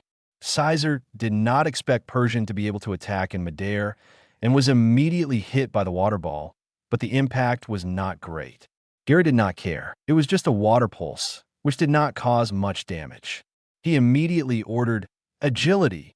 A red figure appeared and disappeared in the venue, and even Persian could hardly catch Sizer's trace. Use water pulse to attack ground. Emu naturally had a way to deal with this situation. Meow. Persian condensed water pulse and fired it at the ground under him. The water ball hit the ground and immediately spread outward as a wave. Go in and use Bullet Punch. Gary shouted. Whoosh. The red figure on the field rushed straight towards Persian. The sharp steel energy broke a hole in the water wave. Sizer successfully approached Persian and bullet punched continuously. The ruthless iron fist landed on Persian's soft body, and Persian's eyes bulged out immediately. The last right swing punch ended and blasted Persian away. Bang! Persian fell to the ground but did not fall down. He stood up from the ground with difficulty. Quick attack. Gary would not give rival a chance to breathe and ruthlessly issued a pursuit order. Ja! The steel wing on Sizer's back vibrated, and he rushed forward quickly, leaving a white light behind him. Slash! Emu also issued a quick order. But Persian was seriously injured. As soon as he raised his paw, he felt a sharp pain in his body, and the strength he had gathered with great difficulty suddenly dissipated. Bang! Sizer used his Orbird body to knock Persian out. Cat!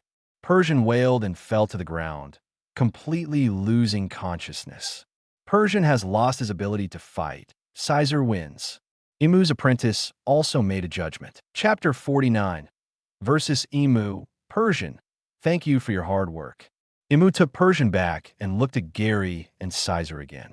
Obviously, Gary and Sizer were more powerful than Imu expected. Tauros, it's your turn. Imu called out the name of the Pokémon to be released this time and threw the Pokeball with force. Great! Bang! A cow with 3 tails appeared. It was the first generation of the god of war, Tauros. LV33 Tauros/Jim. Gary was shocked. Obviously, he didn't expect Imu to have Tauros. Tauros is indeed a normal-type Pokémon, but Tauros' appearance also looks like a ground-type Pokémon, which is very confusing. Sizer saw Tauros and was also frightened by Tauros' power, and unconsciously took a step back. Intimidation ability? Seeing Sizer's changes, Gary guessed that this was Tauros' intimidation ability. Although the physical attack was weakened, Gary did not intend to replace Sizer. In terms of physical attack, Sizer is much higher than Tauros. Horn attack. Imu took the initiative to attack. Moo! Tauros charged like a bull and rushed straight toward Sizer. Sizer's conspicuous red armor instantly aroused Tauros' excitement. Sizer was also a little confused. It was the first time it fought with Tauros. It didn't expect the opponent to be so reckless and rush straight at it without any pause. Without Gary's words, Sizer jumped lightly to the side and avoided Tauros' attack. Tauros suddenly stopped, rushed forward for more than a meter before stopping, and then immediately turned around and rushed towards the falling Sizer. It can be seen that Tauros' usual training is to stop and charge, so he can switch so quickly. Metal Claw. Gary knew that Tauros' attack was all in one go, and he would definitely lose with Bullet Punch, so he could only fight with his strongest attack. Sizer's pair of giant claws shone with silver light, waiting for Tauros to approach, and then he attacked with both claws, directly vice-gripped Tauros' horns, and the huge force stopped Tauros' charge. What? You actually stopped Master's Tauros. Imu's apprentice looked incredulous. Moo! However, Tauros arched his head upwards and easily lifted Sizer's body. Sizer was also shocked. Since its evolution, its weight is not light, but it weighs 118 kilograms, more than 230 pounds, and it was easily arched up. Tauros' 3 tails kept whipping his buttocks, stimulating himself with pain, and his strength was getting stronger and stronger. His head kept shaking, and the huge swinging force made Sizer unable to hold Tauros' horns, and he was thrown out directly and fell heavily to the ground. Bang! Sizer's body was very heavy. The heavier the object, the more damage it would suffer when it fell to the ground. Just like that, Sizer suffered a lot of damage. Moo! Tauros had no intention of letting Sizer go and rushed towards Sizer quickly. Sizer was seriously injured and could not move for a while. Even if he used Double Team, it was useless because he could not move. Sizer, use Leer. Gary ordered immediately. Sizer glared at Tauros fiercely. Dang! Bang! Sizer was knocked out of the field by Tauros and fell directly. Tauros loses his ability to fight. Sizer wins. Imu's apprentice announced immediately. Thank you for your hard work. I won't let you down. Gary took back Sizer and comforted him. Blastoise, I'll leave it to you next. Don't let Sizer down. Gary threw the Pokeball. Great. Kami. Blastoise appeared and glared at Tauros. Blastoise knew that his appearance meant that Sizer was defeated. Tauros, use Raging Bull. Imu ordered. Moo! Snap! Snap! Snap! Tauros rushed over directly, and his 3 tails whipped him crazily. The red aura emanating from his body lingered around Tauros. Calm down, Tauros. Use Hydro Pump. Gary gave a calm order. Kami. Blastoise aimed his gun barrel at Tauros and fired 2 Hydro Pumps. Tauros had no intention of dodging and attacked Hydro Pump head-on. Bang! Tauros overestimated his own strength. After colliding with Hydro Pump, he only moved forward a few steps and stopped. The subsequent Hydro Pump pushed Tauros back. Although it is not a fire-type Pokémon, Tauros needs a certain amount of rage when fighting. The greater the rage, the stronger the fighting power. Now that it has been poured with cold water, it feels a little discouraged. Rain Dance. At Gary's command, Blastoise immediately started to use Rain Dance. The sky on the field was covered with dark clouds and drizzling. Tauros also stood up at this moment, shook his head, and stared at Blastoise angrily. If the power is not enough, then use Giga Impact. Emu shouted loudly. It's not Emu who is reckless, but his Tauros is a reckless man who has not mastered long-range attack moves. If you don't accept it, just fight. Don't care about life and death. Moo! Tauros burst out with a powerful momentum and rushed towards Blastoise. During the charge, he was covered by a cyclone of energy. The terrifying aura locked on Blastoise and rushed over quickly. Use Water Pulse. Gary ordered. Kami. Blastoise didn't understand why Gary didn't let him use Hydro Pump, but he still followed Gary's instructions and condensed Water Pulse and fired it. Bang! The Water Pulse hit, but it didn't stop Tauros' charge. Tauros rushed out of the water mist and rushed towards Blastoise quickly. Protect! A green energy barrier appeared in front of Blastoise. Bang! The energy barrier was indestructible and easily blocked Tauros' Giga Impact. Seeing that Giga Impact was blocked, Gary snapped his fingers and ordered, Checkmate, use Hydro Pump. Blastoise's Hydro Pump had already adjusted the angle and spit up Hydro Pump with the barrel, knocking Tauros away before he could react and rushed directly to the end of the field, crashing into the wall before stopping. It was drizzling on the field, and Tauros had fainted. With the bonus of rainy days and the best Mystic Water, the power of this Hydro Pump was as high as 275, which had exceeded the normal power of the skill Explosion. It was already very good that Tauros could withstand 3 moves of Blastoise. Tauros lost his ability to fight. Blastoise wins. All the Pokémon of the gym owner Emu were defeated, and the winner is the challenger Gary. Emu's apprentice also made a judgment. After all, it was a gym, so naturally there would be challengers who could defeat Emu. Nothing to be surprised about. Chapter 50. Intercepting Ash's Pokémon. Congratulations. This is a pure white badge, proof of defeating the Hungbeen gym. After the battle, Emu walked in front of Gary and handed his own gym badge to Gary. Thank you.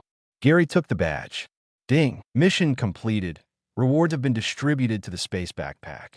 Gary looked at the badges and found that the badges in the Kanto region are named after the color of the badge. The Nibby Gym is the Boulder badge. The Cerulean Gym is the Cascade badge. The Vermilion Gym is the Thunder badge. Only the Celadon Gym is a colorful badge, but it is also named after the color. After the gym battle, Gary and Sabrina returned to the Pokemon Center to pack their bags and will leave Hungbeen Town tomorrow. Gary handed Sizer and Blastoise to Nurse Joy and went to the public training ground to release his Pokemon for performance training. Before training, Gary called Executor and Golbat over. Coconut Egg? Duh. Seeing that Gary had kept them, Executor and Golbat thought that Gary was going to change their training method. You have reached the level, so I will upgrade you, Gary said, putting his hands on Executor and Golbat, consuming 5 low-level rare candy, and raising their levels to level 30. Coconut Egg. Duh. The 2 Pokemon were surprised, feeling that they had been upgraded, and even awakened new skills. Seeing this, Gary also checked their attribute changes. Pokemon, Executor, Attribute, Grass, Psychic, Level, 30, Potential, Quasi-Elite, Ability, Chlorophyll, Skills, Absorb, Hypnosis, Reflect, Leech Seed, Confusion, Egg Bomb, Bullet Seed. Teacher Skill, Dream Eater. Intimacy, 240, Full Value, 255. Pokemon, Golbat Attribute. Poison, Flying Level, 30 Potential. Gym Ability, Penetration, can penetrate rival's barrier or substitute to attack. Skills, Absorb, Supersonic. Mean Look, Poison Fong, Cross Poison. Air Cutter. Intimacy, 170, Max Value, 255. Executor and Galbot are lucky. They have reached level 30 and both have awakened new skills. Executor has awakened Bullet Seed, which is one of the few grass-type physical attack skills of Executor. Moreover, Executor has 3 brains, so it is more advantageous to use this skill. Galbot has awakened Air Cutter. Although the power is not high, it finally awakened a flying-type skill, giving Galbot an additional attack skill of other types, making up for the shortcomings in attack. Gary also tried to let Executor learn Mega Kick. Ding! Learning failed. This Pokemon cannot master Mega Kick. Gary was a little surprised when he heard the system prompt that learning failed. Can't Mega Kick be learned if you have legs? Executor has legs. Why can't it learn it? Okay, you guys go to performance training. Gary didn't care much and threw Macho Brace to Executor and Galbot. The 2 Pokemon put it on immediately and started today's performance training. And Gary was not idle either.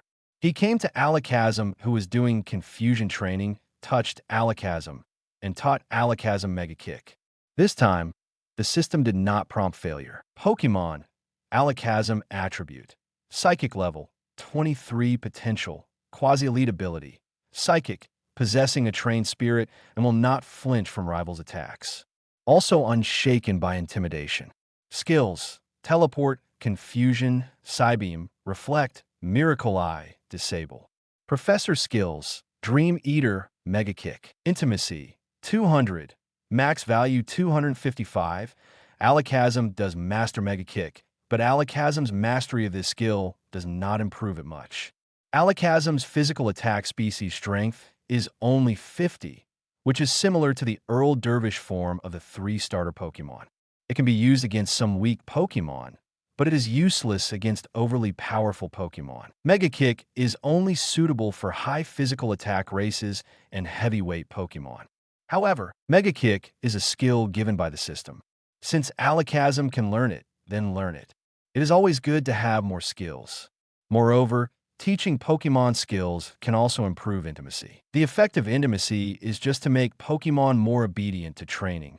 But Gary knows that the higher the intimacy, the more Pokemon can break through their own limits in battle and exert unexpected combat power. It's a pity that Alakazam can learn Dream Eater, but not Hypnosis. Unless Rival actively lets his Pokemon use Rest, Dream Eater cannot be used. It seems that the skill Hypnosis cannot be taught, and Alakazam also has it in his racial skills. It depends on whether Alakazam can awaken Hypnosis in the future.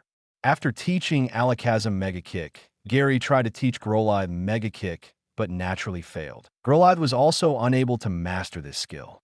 Helplessly, Gary had to give up and wait for Blastoise and Scizor to recover before teaching them. The result was, Scizor couldn't learn, but Blastoise mastered it. One day later, Gary and Sabrina left Hungbeen Town and rode all the way to Yuhong City. After a days-long journey, they came to a mountainous area. There were few green plants here, only mountains and rocks. Ash's Infernape was captured here.